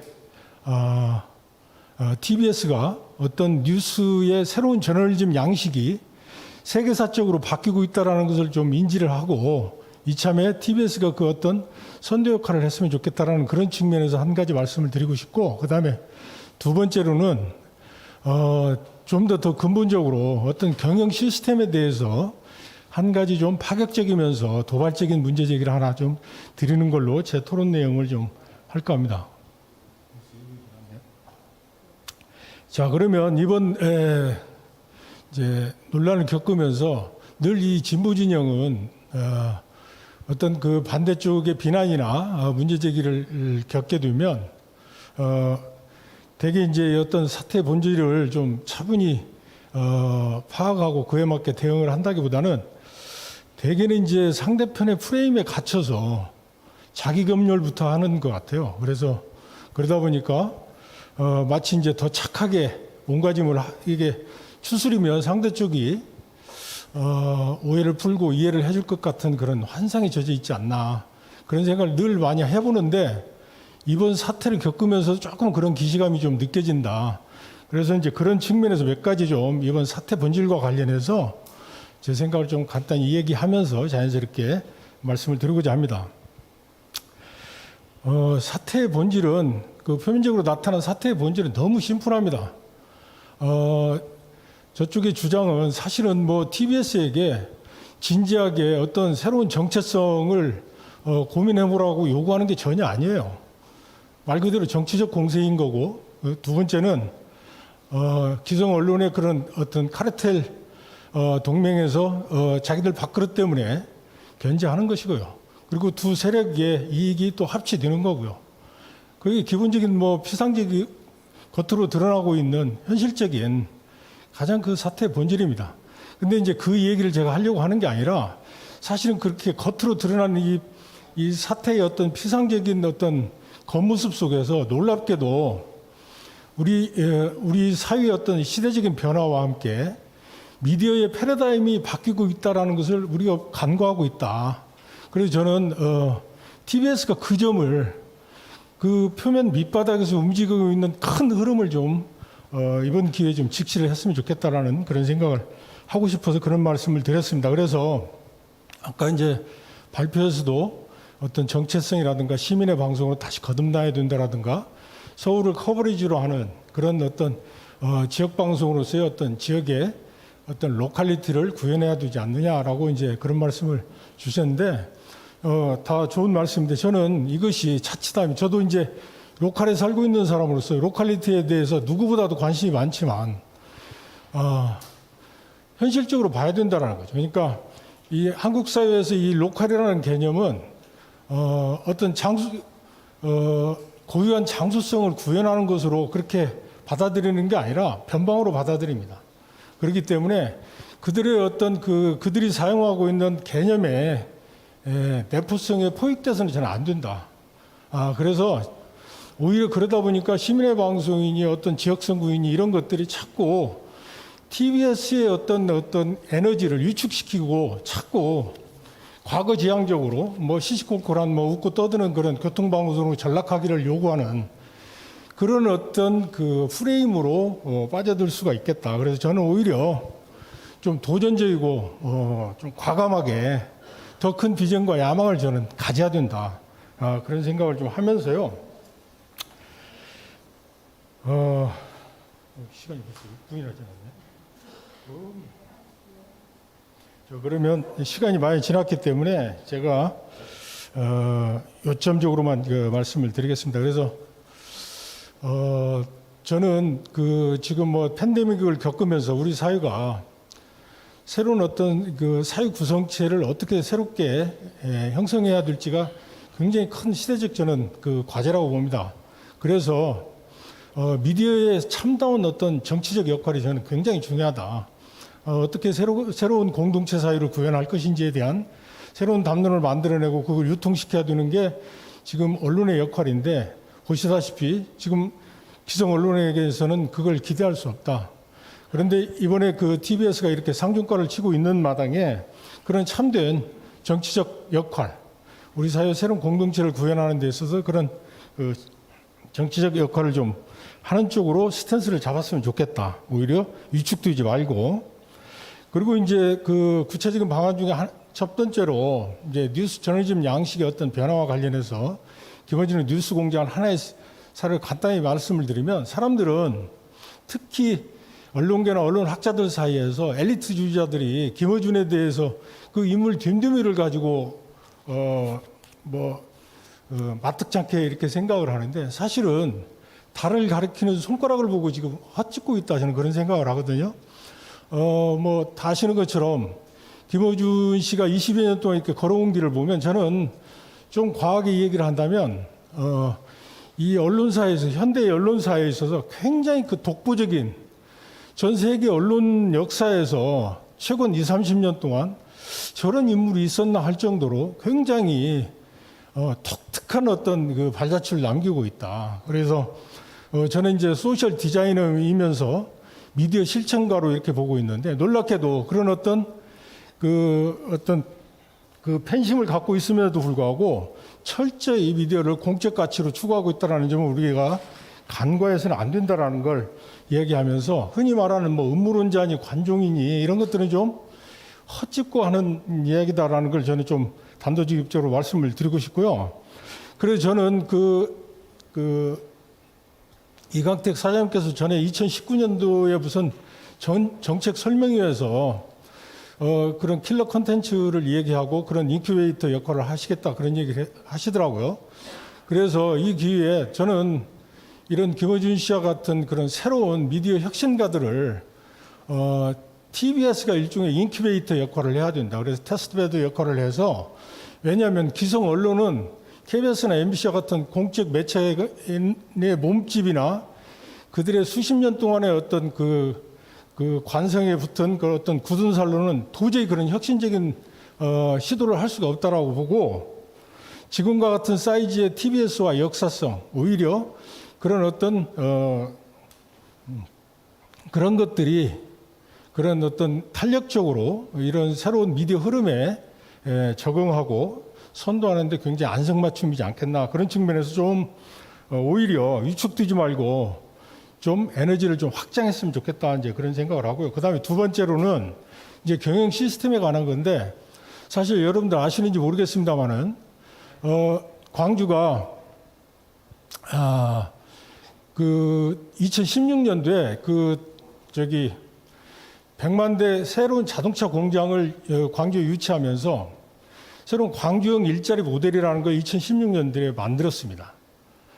그 골자는 뭐냐면 5.18 도시인 광주답게 새로운 그 자동차 공장이 들어올 때는 그야말로 지금 현재 우리 사회에서 가장 민주주의가 절실한 분야가 뭐냐, 그럴 때 우리 사회 그래도 정치를 비롯해서 대부분은 민주주의의 어떤 그 숨길이 스며들고 있는데, 가장 안 되고 있는 부분이 직장 민주주의다. 그래서 기업사회답게 기업 독재가 여전히 만연하고 있는 게 직장이다. 그런 측면에서 새로운 자동차 공장에서는 그야말로 이 노사, 그러니까 노동자가 경영에 참여할 수 있는 그런 그 경영 시스템 모델을 만들었어요. 근데 지금은 그게 이제 너무 파격적이다 해서 흐지부지 됐는데, 사실 그것을 우리 TBS가 좀 이어받았으면 좋겠다, 그런 생각을 합니다. 그래서 쉽게 얘기를 하면 가장 민주주의해야 될 언론사가 왜 사장을, 특히 공영방송과 같은 KBS나 MBC, 특히 공적 매체인 이런 TBS가 왜 사장을 직접 종업원이 뽑으면 안 되냐, 이런 얘기예요. 그리고 맨날 그 공적 방송의 사장을 뽑을 때는 온갖 공정성의 장치들을 동원해서 하고 있는데, 그건 제가 보기에는 본질을 잘못 짚었다, 그런 생각을 해요. 오히려 저는 사장이 문제가 아니라 그 방송사의 사장과 구성원이 모두 공적 책임을 같이 져야 된다고 생각을 합니다. KBS, MBC의 그런 수많은 사태들을 보면서 늘 모든 비난과 책임의 화살을 사장한테 집중시키고 종업원들은 싹 빠져나갑니다. 그게 아니죠. 그래서 운명을 같이 하도록, 다시 말하면 이 방송사 내지는 직장을 하나의 새로운 공동체 내지는 폴리스로 봐야 된다. 공화국으로 봐야 된다. 그래서 자기들이 직접 경영자를 뽑고 그 경영의 성과, 프로그램의 성과에 대해서 사장만 책임지는 게 아니라 그 종업원들도 같이 책임을 지는 그런 것들이 장차 어떤 재원 문제도 해결하는데 더 오히려 그게 더 효율적이다. 저는 그렇게 보고 차제 우리 이광택 사장님께서 그런 문제에 대해서 KBS 계실 때 많이 고민을 하신 걸로 알고 있어서 이런 어떤 TBS와 같은 그런 사이즈나 이런 어떤 역사성을 가지고 있다고 한다면 저는 이런 것들을 과감하게 그래서 TBS를 통해서 새로운 언론 패러다임을 좀 새롭게 좀 창출하는 그런 어떤 선도의 역할을 했으면 좋겠고, 그 다음에 우리 사회의 가장 미진한 민주주의가 안 돼 있는 이 부분에 노사원 부분을 민주화로 해서 우리 사회의 어떤 사회의 민주적 패러다임을 한 단계 업그레이드 하는데 TBS가 그 앞장서는 그런 모습을 했으면 좋겠다라는 걸 말씀드립니다. 고맙습니다. 네, 고맙습니다. 하실 말씀이 많은데 제가 시간을 더 드릴 수 없어 너무 죄송합니다. 오늘 저는 시간 관리자로서 좀 실패한 것 같습니다만, 네, 이경원 선생님, 예, 토론해 주시죠. 네, 전북대학교 유경환입니다. 네, 두 분 발표 일단 잘 들었고요. 일단 임정수 교수님 말씀하셨던 이 키워드들이 되게 그 핵심 키워드들을 잘 짚어주셨고, 두 번째 우리 황우환 선생님께서는 그 참여의 의미에 대해서 좀 짚어주셔서, 사실 제가 이렇게 이렇게 너무 깊게 들어가서 설명해드릴 수 있는 말씀보다는 그런 이 키워드들과 관련해서 그냥 제가 생각한 것만 그냥 짧게 말씀을 드리겠습니다. 일단 조금 좀 빨리 정리를 하기 위해서 그 두 번째 발표해 주신 참여인데 시민 참여, 시청자 참여 두 개를 이제 좀 구분해서 말씀을 해주셨고, 저도 개인적으로 동의하고요. 이 TBS는 사실 시민 참여로 이거 좀 표현은 적절하지만 재미를 좀 봤죠. 그러니까 이게 하나의 지향점이고 좀 롤모델로서 이제 시민 참여형 공공 미디어 플랫폼, 지역 공공 미디어 플랫폼이라는 정체성을 좀 갖게 되는 굉장히 중요한 이제 키워드인데요. 이제 제가 조금 제안은 이제 우리가 참여를 통상적으로 얘기할 때 그 참여는 두 가지 차원에서 진행이 되는데, 하나는 그 제작 과정에서의 참여, 그러니까 소위 말해 이제 콘텐츠 층에서 참여고요. 두 번째는 사실 이제 거버넌스 차원에서의 참여가 있습니다. 지금은 이제 콘텐츠 측면에서의 참여를 좀 얘기를 해주셨고, 이제 거기에서 이제 제가 조금만 더 살을 보태면 그 참여는, 그러니까 제가 그냥 제 생각에 이 시민적인 참여라고 얘기를 할 때, 이 기존에 어떤 정형화되어 있거나 그 지배적인 이 모습들, 그 일종의 매핑을 좀 다시 하는 이제 그런 좀 되게 창발적인 과정이라는 전제, 그러니까 그런 느낌이 포함이 좀 돼야 되는 것 같아서요. 만약 그렇다면은 이제 몇 가지들 그 참여가 실제로 일어나야 되는데 일어나지 않고 있는 어떤 공간이나 장소에 대한 실제 모습을 다시 그려내는 그런 작업들도 필요하고, 특정한 게 정형화되어 있는 모습들, 그러니까 이렇게 얘기하면 좀 너무 추상적이니까, 예를테면은 무슨 어디 서울의 도봉구나 성북구나 이쪽은 그냥 서민적인 뭔가가 살고 있고 그런 이제 이미지들로 그 참여를 이제 그 시민 참여를 기획하거나, 이거는 굉장히 뻔한 그림이라는 거죠. 예, 그렇지 않은 모습들이 나와야 되는 거예요. 그러니까 예를들면 강남 같은 경우는, 강남에는 잘 사는 동네 이래가지고 거기에는 시민들이 사실 배제되어 있거든요. 강남의 빈자들, 강남의 서민들은 실제 그 지도 안에서 지도 그리기가 빠져 있다는 거죠. 그런 모습들이 이제 좀 보완이 돼야 실제 이제 참여라는 의미를 좀 더 살릴 수 있다라는 게 이제 제 생각이고요. 두 번째는 이제 거버넌스 과정에서의 참여인데, 우리 TBS 대표님도 나오셔서 보시고 계신데, 예를 들면 이제 최근에 미디어 바우처나 이런 얘기들을 한단 말이에요. 그러니까 광고비를 집행하는 돈으로 뉴스를 보고서 거기에 대해서 그 시민들한테, 그 뉴스 독자들한테 그 광고비를 구독이나 후원 모델로 이제 집행할 수 있게끔 해주는 이제 그런 모델인데, 이제 시범 사업을 이제 하려고 준비를 막 하고 있습니다. 추진을. 그러니까 예를 들면 언론재능재단에서 그런 걸 하고 있는데요. 시청자 그러니까 TBS도 이제 미디어 세대니까 약간 그런 이제 참여형, 그러니까 시민들이 참여해서 실제로 뭔가를 구독하면서 적극적으로 자신들이 그 일종의 거버넌스 과정에 참여할 수 있는 이제 그런 모델은 좀 생각해보면 어떨까 하는 말씀을 좀 드리고요. 이게 사실 기술이랑 거버넌스랑 컨텐츠라는 세 가지의 영역이 사실 좀 동시에 얘기가 돼야 돼서 그렇게 본다면 지금 이 거버넌스랑 컨텐츠를 관통하는 하나가 있는데 사실 이게 요즘에는 테크놀로지예요. 그래서 그 TBS를 보면은 사실 저는 되게 놀라운 발전을 느끼고 있습니다. 예. 뭐 대표님이 계셔서 립서비스를 하는 건 아니고 이 최근에 한 2, 3년 동안에 TBS의 변화는 사실 어떻게 보면은 그 거꾸로 가는 변화거든요. 그러니까 거꾸로 가는 변화라는 거는 그 레거시 미디어가 레거시 미디어를 그 확장시켜 가면서 성장하는 모델 이라고 생각이 들어요. 그러니까 라디오에서 TV로 성장을 하셨고 TV를 성공적으로 런칭을 했고 그 이후는 이제 뭘까라는 거죠. 이제 그 이후가 이제 사실 최근에 그러니까 OTT 플랫폼에서의 경쟁이나 이런 환경에서 사실 TBS는 이제 좀 한 발 떨어져 있는 입장이라고 보이고 이제 그러면 거기에서 사용될 수 있는 다양한 테크놀로지 인프라들을 이제 상대 어떤 경쟁 이 OTT 혹은 경쟁 사업자들에 비해서 조금 더 좀 다른 방식으로 이 스트럭처를 만들고 인프라를 만들어야 되는 그런 과제가 좀 놓여져 있지 않나. 예, 그래서 괜히 이렇게 좀 쓸데없는 정쟁에 너무 이렇게 마음 쓰지 마시고. 그러니까 이게 사실 내부의 조직이 혁신이 잘 이루어지거나 내부의 프로그램이 탄탄하면 사실 외부에서 누가 얘기해도 그 내부의 건강성을 입증하면 그걸로 사실 다 충분하거든요. 그래서 이제 오히려 그 과제는 이제 OTT 이후에 그 레거시 미디어와 브리징할 수 있는 인프라를 어떻게 만들 것이냐 하는 게 이제 과제다라고 이제 말씀을 드리고요. 그러면 이제 그 데이터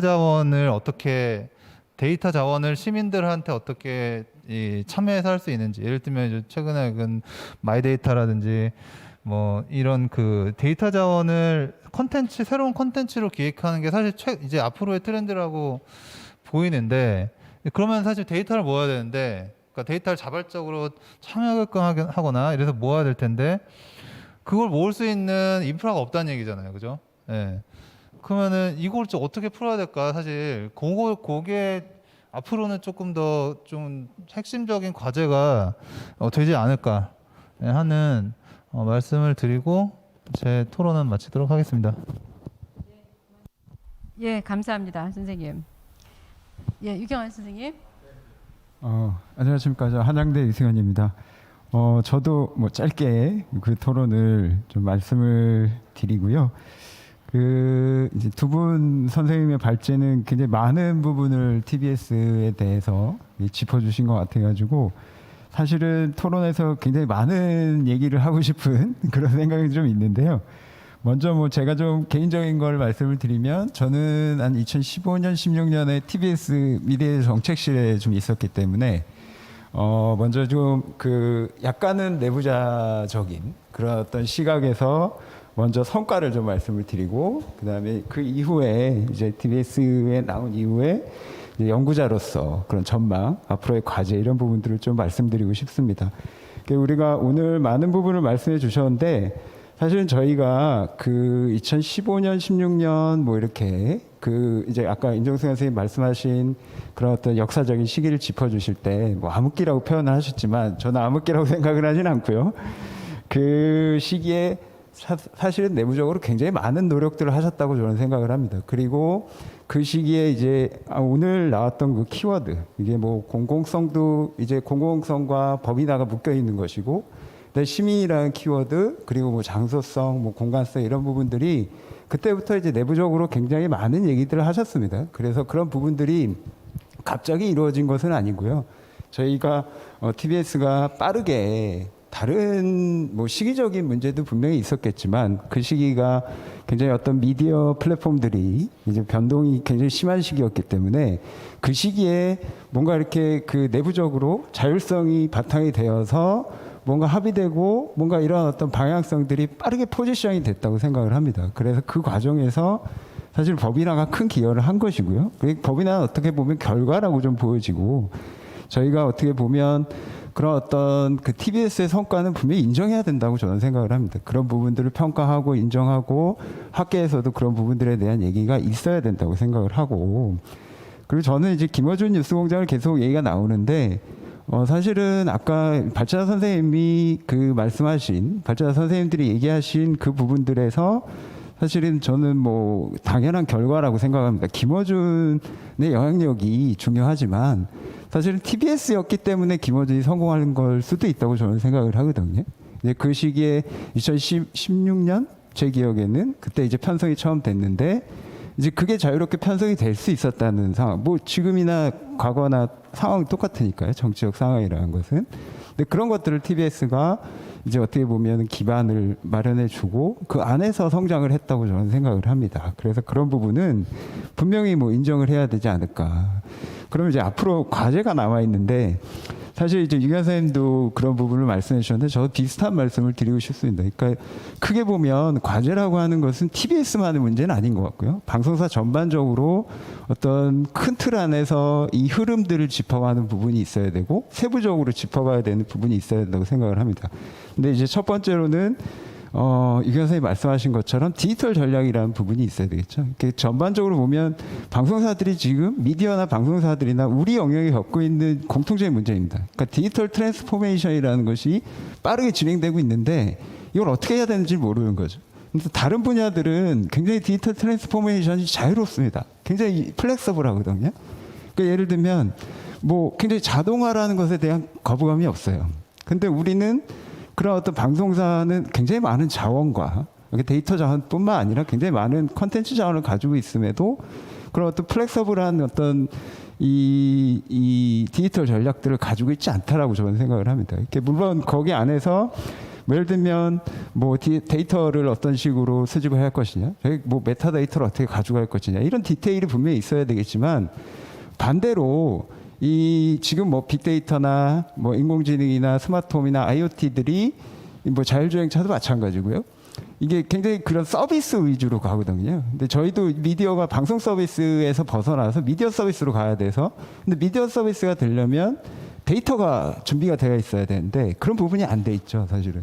이게 사실은 클라우드 활용 또는 아니면 뭐 데이터화 뭐 이런 식으로 데이터 중심의 그리고 그런 그 다음에 순서들이 이제 뭐 활용 서비스 개발로 넘어가거나 기술이 붙여지는 거거든요. 근데 그런 부분들이 부족하다라고 생각을 하고 그 과정에서 아까 임정수 교수님 말씀하신 것처럼 그런 이용자에 대한 여기서는 지금 40대 50대라고 얘기하지만 사실은 잡히지 않는 이용자도 분명히 있다고 생각을 합니다. 그런 이용자들에 대한 것들이 이런 디지털 트랜스포메이션의 큰 흐름 안에서 짚어줘야 되고 거기에서 시민이라는 키워드가 연결돼야 된다고 생각을 합니다. 이제 그런 부분이 있고 조금 세부적으로 말씀을 드리면 그런 어떤 큰 흐름 속에서의 디지털 전략 속에서 플랫폼이나 콘텐츠라는 세부적인 전략들이 나올 수 있을 것 같은데 이제 저는 이제 제가 최근에 이런 디지털 미디어 전공으로 이런 공부를 하면서 느끼는 바는 이제 플랫폼이 종속된다는 얘기를 굉장히 많이 합니다, 미디어가. 근데 사실은 저희가 반대로 생각해야 된다고 저는 생각하거든요. 플랫폼이 뭐 OTT만 얘기하는 것이 아니라 전반적인 어떤 글로벌 플랫폼들이 시장을 장악해가고 데이터를 가져가거나 아니면 기술이 앞서가는 것은 따라갈 수가 없습니다. 그건 전 세계적인 흐름이기 때문에 플랫폼에서 어떤 방식으로 우리가 이런 부분들을 오히려 반대로 콘텐츠나 미디어 서비스들을 이 플랫폼과의 전략적인 어떤 방향을 가져갈 것이냐 이게 굉장히 중요하다고 생각을 하는데 저는 TBS가 제가 예전에 느꼈던 바도 그렇고 그런 부분에 있어서는 굉장히 강점이 있다고 생각하거든요. 서울이라는 지역을 가지고 있고 그 안에서 아까 말씀하신 그런 콘텐츠 그런 어떤 시민 참여 이런 콘텐츠들은 이제 제가 알기로는 그 TV 제작국도 그렇고 라디오도 굉장히 그런 어떤 오랫동안 한 30년 동안 그런 그 제작 인력들이 서울 곳곳에 어떤 취재처도 있고 그런 어떤 그 이 바탕을 가지고 있습니다. 그러다 보니까 그런 어떤 공공 플랫폼이 아니더라도 플랫폼과의 어떤 방식을 크게 가져갈 수 있는 부분들이 있고, 가장 문제는 어떻게 보면 그 과정에서 컨텐츠 전략이라고 보여지는데, 제가 알기로는 지금 뭐 TBS 김어준의 뉴스공장뿐만 아니라 다른 프로그램이 층위가 좀 다르죠. 그리고 또 우리가 얘기 안 했던 EFM이 있습니다. EFM 같은 경우는 오피니언 리더를 대상으로 하는 거거든요. 굉장히 청취자 오피니언 리더 중에 높고, 근데 그런 부분들이 사실은 어떤 거시적인 어떤 의제를 만들어가고 오피니언 리더를 이끌어가는 부분과 시민 참여의 어떤 그런 이 그 세부적인 디테일한 컨텐츠 전략들을 가져가는 것이 필요하고, 마지막으로 이런 부분들이 좀 전망의 큰 흐름에서 미디어의 흐름에 맞춰서 이런 다른 방송사들과 차별화되어 가지고 그 기존의 방송사들이 어떻게 흘러가든 그런 어떤 전략들을 추구해 간다면 현실적인 문제가 하나 남아 있습니다. 그러니까 사실은 TBS는 지금 사업 광고가 안 되고 있기 때문에 사업 광고의 문제는 굉장히 뭐 앞으로 제도적인 개선이 반드시 필요한 부분이라고 저는 생각합니다. 제가 있을 때도 그랬고 법이나 과정에서도 그랬고, 사실은 그런 걸 추진하는 것이 정치적으로만 해석이 되지 않는다면 방송사 입장에서 미디어에서는 충분히 그런 부분들은 얘기가 돼야 된다고 저는 생각을 하고, 근데 이제 문제는 제가 알고 있기론 이게 자체 예산이 들어가면 이게 반대로 해석이 될 여지가 있습니다. 서울시 같은 곳에서는 이 자체 재원이 늘어나고 광고가 허용이 돼서 재원이 예를 들어서 지금 뭐 100억인데 200억, 300억 가면 지원 예산을 줄인다는 얘기가 나올 수가 있거든요. 근데 그런 부분들은 사실은 아까 얘기했던 큰 디지털 전략이나 뭐 플랫폼 콘텐츠 전략을 통해서 그런 재원 전략들에 대한 어떻게 보면 뭐 이 대표님이 하셔야 되든 아니든 내부 구성원이 하든 그런 부분에 대한 어떤 보장이라고 그럴까요? 그런 부분들이 있어야 됩니다. 그러니까 TBS의 어떤 전반적인 어떤 이 포지셔닝이나 위치를 더 높여갈 수 있다라고 저는 생각합니다. 네, 이상입니다. 네. 네, 고맙습니다, 선생님. 유승현 선생님 말씀 잘 들었습니다. 아유, 많이 기다리셨어요, 선생님. 네, 네, 홍경 네. 선생님. 예, 아주대학교 홍경수입니다. 잘 발표 잘 들었고요. 저는 이제 개인적으로 TBS가 그 최근에 그 여러 가지 성과가 굉장히 많이 있었는데 어떻게 보면은 그것들이 충분하게 시민들에게 전달이 못 되고 오히려 뭔가 문제가 있는 방송사처럼 이렇게 여론이 만들어진 것에 대해서 굉장히 좀 아쉬운 생각이 들고 TBS가 좀 더 적극적인 대응을 했어야 되지 않나라는 생각을 해봅니다. 제가 2년 정도 시청자위원회에 참여하면서 제가 느낀 TBS의 장점은 한 두 가지라고 할 수 있겠는데, 상업 방송들이 계속 1등 해왔던 라디오 청취율 1위를 지역 공영방송사가 쟁취했다는 건 정말 방송 역사에서 정말 있기 어려운 정말 큰 성취라고 생각합니다. 근데 이제 뉴스공장이 이제 그 어떤 구심점이었다고 생각하고요. 뉴스공장이 어떤 장점이 있었냐라고 이렇게 생각해 보면은 이게 팩트 체크에 대한 프로그램이라고 생각하고요. 기존 언론들이 하고 있지 못한 언론들이 갖고 제대로 밝히지 못한 팩트를 밝히는 일에 초점을 맞췄다고 생각하고, 그러한 욕구를 갖고 있는 시청자들의 어떤 욕구를 충족해 준 프로가 아닌가 생각이 들고, 자세히 들여다보면은 기존 언론들은 그 기자들이 그 뉴스 소스 오늘 만나서 시청자들에게 전달을 해주는데 이거는 직접 시청자들이 뉴스 소스를 만나게 해주는 일종의 뉴스의 직거래 시스템이다라고 저는 보고 있기 때문에 그래서 왜곡이 덜하고 한국 최고의 전문가들이 그 자리에 다 모여서 실제로 이제 정책이라든지 아니 전문적인 식견을 시청자들이 곧바로 전해주기 때문에 이러한 그 정보 왜곡이 없는 직거래 뉴스에 대한 어떤 새로운 유통 시스템을 만든 게 아닌가라는 생각이 듭니다. 그래서 이런 부분들에 대해서 좀 많이 더 알려야 될 필요가 있겠고요. 이제 그 학생들에게도 이제 이 뉴스공장을 듣는 사람과 안 듣는 사람과의 격차가 굉장히 심합니다. 그건 흡사 우리가 음식을 먹어본 사람과 먹어보지 않은 사람이 거기에 대해 내리는 평가하고도 같을 수 있다고 생각하기 때문에 될 수 있으면 많이 이렇게 맛을 보게 해주는 그러한 노력이 필요하지 않을까. 얼마 전에 있었던 KBS 공론조사 결과를 보면은 거의 80% 되는 참여자들이 수신료를 올려야 된다라고 어떻게 보면 믿기 어려운 결과라고 할 수 있는데, 이런 결과는 그분들이 이제 KBS 내부 정보를 알게 되고 토론을 하는 그 과정을 거쳤기 때문에 이런 결과가 나왔을 거라고 생각하거든요. 그래서 마찬가지로 TBS에도 시청자들을 어떻게 인게이지먼트 참여시킬까라고 하는 그것이 굉장히 중요한 과제가 아닌가라는 생각이 들고요. 두 번째, TBS의 성취 중에 한 가지는 굉장히 그 효율이 높은 방송을 만들고 있다라는 생각이 듭니다.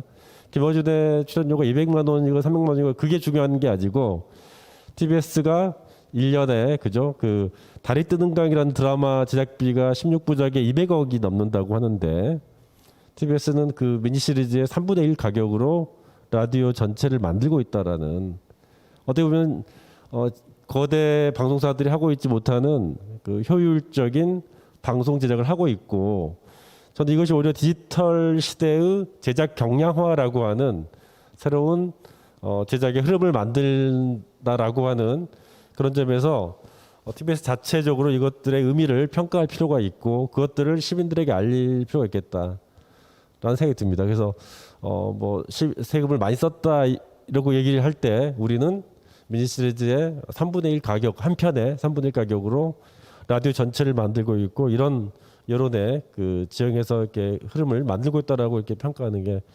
좋겠다라는 생각이 듭니다. 그래서 그 좀 더 가벼운 조직으로서 디지털 시대에 걸맞는 제작의 양식을 TBS가 만들고 있다는 말씀을 한 번 더 드리면 좋겠고요.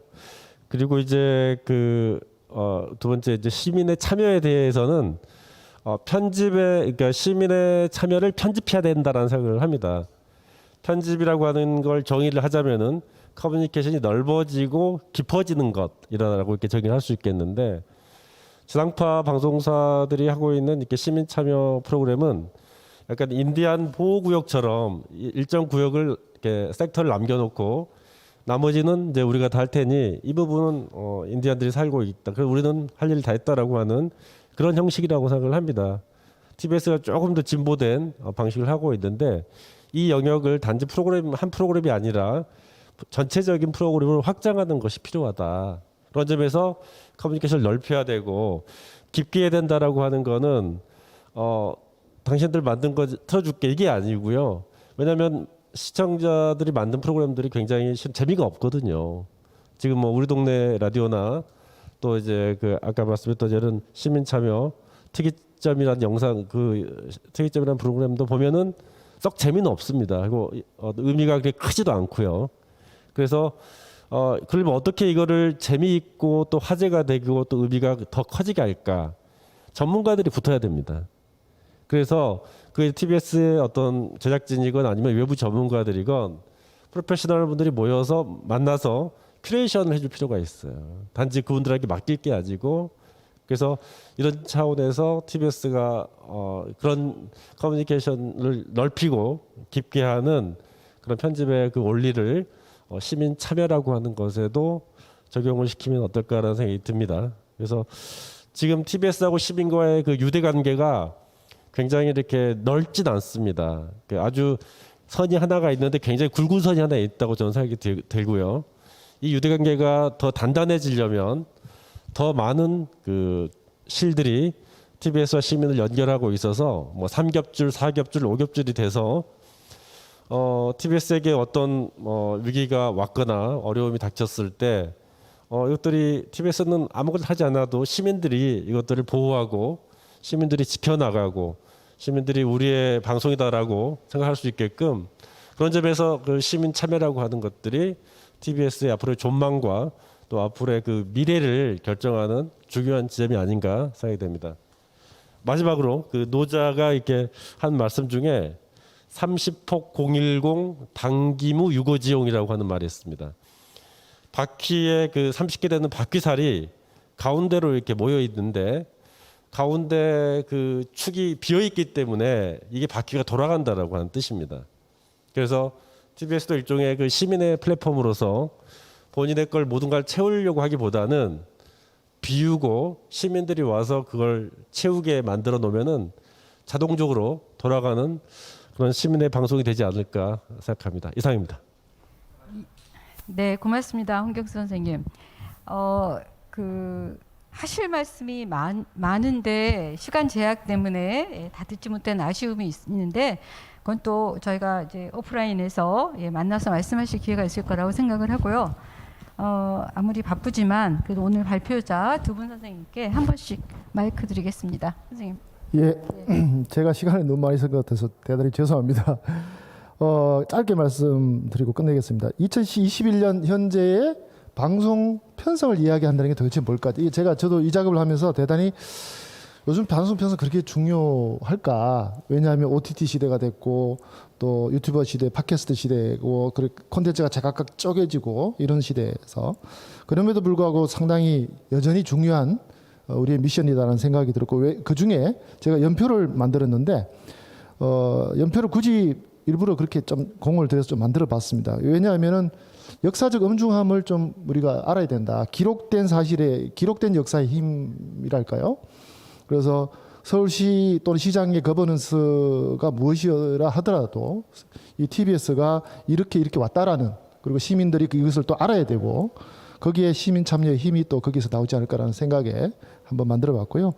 기본적으로 저는 서울의 로컬리티라는 게 TBS는 상당히 유리한 지점을 가지고 있죠. 그래서 사실 정치, 경제, 사회, 문화의 중심이기 때문에 그런 김어준의 뉴스공장 같은 그런 공간으로서의 서울에서 충분히 나올 수 있는 그런 콘텐츠가 있다라고 생각이 들고 거기에 조금 더 우리가 소망컨대 어떤 장소성은 대단히 창의적으로 잘 구현이 돼야 될 것인데 그런 것들이 만약에 백업이 된다면 풍부한 어떤 TBS가 될 거라는 생각에 제가 그래서 TBS의 문화적 포지션에 대해서 그런 측면에서 이제 편성에 대해서 말씀드렸고요.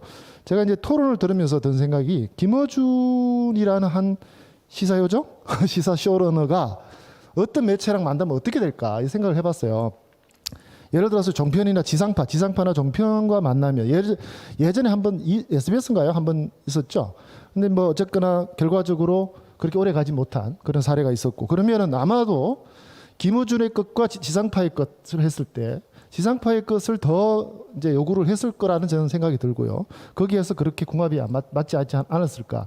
그렇다면 김어준이 유튜브라든가 이미 팟캐스트는 역사가 김어준은 오랜 세월 그걸 했으니까 그럼 순전히 김어준의 것이겠죠. 김어준과 작가 팀들. 그런데 이제 김어준이라는 시사 쇼러너가 TBS랑 만나면 여기에는 부분적으로 김어준의 것도 있을 수 있지만 TBS 것도 있을 수 있겠다. 이 TBS 것을 좀 찾아야 되겠다라는 거죠. 그래서 김어준이 아니어도 또는 김어준과 함께 만든 그런 가능성을 계속 재생산해내는 것. 그게 바로 김어준과 TBS의 결합이 주는 어떤 교훈이 아닐까 이런 생각이 들고요. 마지막으로 재원 얘기가 잠깐 나왔는데 저는 유승현 박사님하고 똑같은 생각을 합니다. 재원에 대한 상업 광고가 지금 협찬만 가지고 지금 한 100억 정도로 이렇게 하고 있거든요. 자체 재원을 조달하는 게 그 정도인데 이제 상업 광고를 한다고 했을 때 그거는 아마 시뮬레이션을 해봐야 될 텐데 분명히 이제 확장 가능합니다. 그리고 특히 라디오 같은 경우는 워낙 퍼포먼스가 좋기 때문에 다만 재원의 독립 과정을 로드맵을 좀 짤 필요는 있겠다. 서울시와의 어떤 그런 협상력이랄까요? 그래서 그런 매핑 이런 것들을 내부적인 어떤 미션으로 남겨지지 않을까라는 생각을 합니다. 이상입니다. 하실 말씀이 많은데 자꾸 제 쪽에서 죄송합니다. 황 선생님. 네, 토론하시는 선생님들 얘기 들으면서 많이 배웠고요. 저는 이제 정말 마지막으로 드리고 말씀 지금 서울은 과연 균질한가에 대한 고민을 우리가 좀 해야 되지 않을까라는 생각이 듭니다. TBS가 그 서울이라고 하는 로컬리티를 가지고 있는데 과연 그렇다면서 그 서울은 균질한가? 이제 그렇지 않는 것들이 보일 때 정말 TBS가 지역 공영방송으로서의 역할을 제대로 할 수 있지 않을까 하는 생각이 많이 듭니다. 예를 들면 올해 이제 업무 그 내용 중에 하나가 기상 방송을 하겠다라는 내용이 있었는데 그 기상 방송이 어떻게 빅데이터와 만났을 때 서울의 각 균질하지 않은 지역들에게 기상 정보를 어떻게 줄 것인가가 굉장히 중요해질 수 있다고 보거든요. 그렇기 때문에 저는 사실 우리 시민들이 살고 있는 이 서울에 살고 있는 서울 시민들이 어떻게 균질하지 않게 살고 있는가, 그냥 서울 시민이라는 한 가지 색깔로 칠해버리지 않고 그 한 명 한 명을 호명할 수 있을까, 이것이 좀 이렇게 TBS가 지역 공영방송으로서의 살아남기 위한 혹은 더 잘 되기 위한 결국은 하나의 좀 숙제가 아닐까 이런 생각이 듭니다. 이상입니다. 아유, 고맙습니다, 선생님. 예. 오늘 굉장히 다양하고 충실하고 또 TBS의 앞으로의 비전과 방향을 만들어가는데 도움이 될 만한 구체적인 얘기들도 상당히 나왔다고 생각합니다. 저도 이 세미나에 참여자로서 이제 하고 싶은 말도 많았지만 기회는 없습니다. 그다음에 또 오늘 많이 나온 얘기를 제가 사회자로서 요약하거나 정리할 능력이나 뭐 시간도 없다고 생각합니다. 다만 두 가지는 좀 정리할 수 있다고 생각하는데요. 하나는 미디어 패러다임이 바뀌어야 된다라는 이제 오늘 얘기들이 나온 중에서 사실 TBS의 뉴스공장에 대한 얘기 굉장히 많이 나왔어요. 그리고 TBS의 현재 편성의 방향이나 앞으로 또 요청받는 것도 기존의 미디어 저널리즘과는 다른 패러다임, 다른 시도, 다른 성격의 장르 형성 이런 걸 말씀하셨는데 사실 그러면서 동시에 TBS가 지향하는 시사적 영향력이라든가 지금의 위치라는 것이 도전을 받고 있다고 한다면 그것을 지켜주는 힘은 역시 시민에서 나오는 것이다라고 할 때 오늘 얘기에 나온 여러 가지 시민 참여의 프로그램이라든가 로컬리티에 대한 얘기, 그래서 문화적인 내용들이 정치 시사와 과연 상호 배타적인 프로그램의 관계인가, 그렇지는 않다고 생각합니다. 그래서 오늘 나왔던 서울의 이미지를 더 많이 좀 만들어낸다든가 서울의 다양한 구성원의 삶의 모습, 꼭 강북의 창신동뿐만이 아니라 강남도 필요하다라는 얘기 같은 모든 것들은 실제 TBS가 가질 수 있는 시사 정치의 영향력과 존재감이 문화적 영향력과 뗄 수 없는 복합적인 관계에 있다라는 점에서 사실 두 가지를 어떻게 균형을 맞춰서 잘 결합시키냐의 과제가 놓였다고 생각을 하고요. 또 하나는 이제 오늘 나온 굉장히 많은 예산, 인력, 거버넌스 이런 재원의 문제, 광고의 문제는 사실 KBS나 MBC도 풀지 못한 문제이고 노력을 많이 해서 지금보다 좀 낮을 수는 있지만 아마 쉽지 않을 거라고 생각합니다. 광고를 한다고 해도. 그렇다면 큰 프로그램을 할 수는 없다고 생각하기 때문에 그러면 서울이란 지역에서 이 예산을 조금 더 확대한 범위에서 할 수 있는 것이 무엇일까라는 이 현실적인 그 체제와 정체성을 가져야 된다고 생각하는데, 저는 제가 이제 TBS 미디어 재단을 만드는데도 좀 참여를 했고, 그 다음에 이제 프로덕션 뭐 심사 같은 것을 좀 해보면 제작 전문주의 가지고는 안 되겠구나. TBS의 PD는 KBS, MBC 뭐 다른 프로덕션의 제작 PD가 아니라 TBS의 조직 문화와 TBS의 직업의식, 직업 정체성은 결국 공공 OTT 서비스를 하는 시민과의 관계 맺는 위치, 그것으로부터 직업 정신을 찾아야 되지 않는가. 그게 모든 것의 출발점이 되지 않는다면 결국 우리가 그동안에 시청자나 시민이 레거시 미디어에서 받아왔던 시청률로서 머릿수로만 계산되는 소극적인 소비자에 머무르게 되는데, 그것들을 좀 전에 훈경수 선생님이 말씀하신 것처럼 큐레이션을 할 수 있는 역할을 한다는 것은 제작 전문가라는 능력이나 기술은 그대로 있는 것이고, 사실 그것을 관통하는 제일 중요한 힘은 시민과 맺는 관계. TBS의 구성원이라는 것은 단순히 KBS의 PD라는 것과 어떻게 다른가, 그런 물음으로부터 시작을 해야지만 그것이 그 다음에 제작자 다른 프로덕션과 뭐 주거나 혹은 시민들과 같은 참여 프로그램을 만들 때 결국 정신을 만들어내는 것이 아닌가라는 생각을 했습니다. 생각보다 좀 말이 좀 길어지긴 했는데요. 오늘 발제와 또 토론 말씀을 들으면서 이 두 가지가 사실 저희가 고민해야 될 사항이라면 새로운 발상으로 결합시켜야 되지 않을까라는 생각을 해봤습니다. 긴 시간 발표해 주시고 참여해 주셔서 감사합니다. 이것으로 마치겠습니다.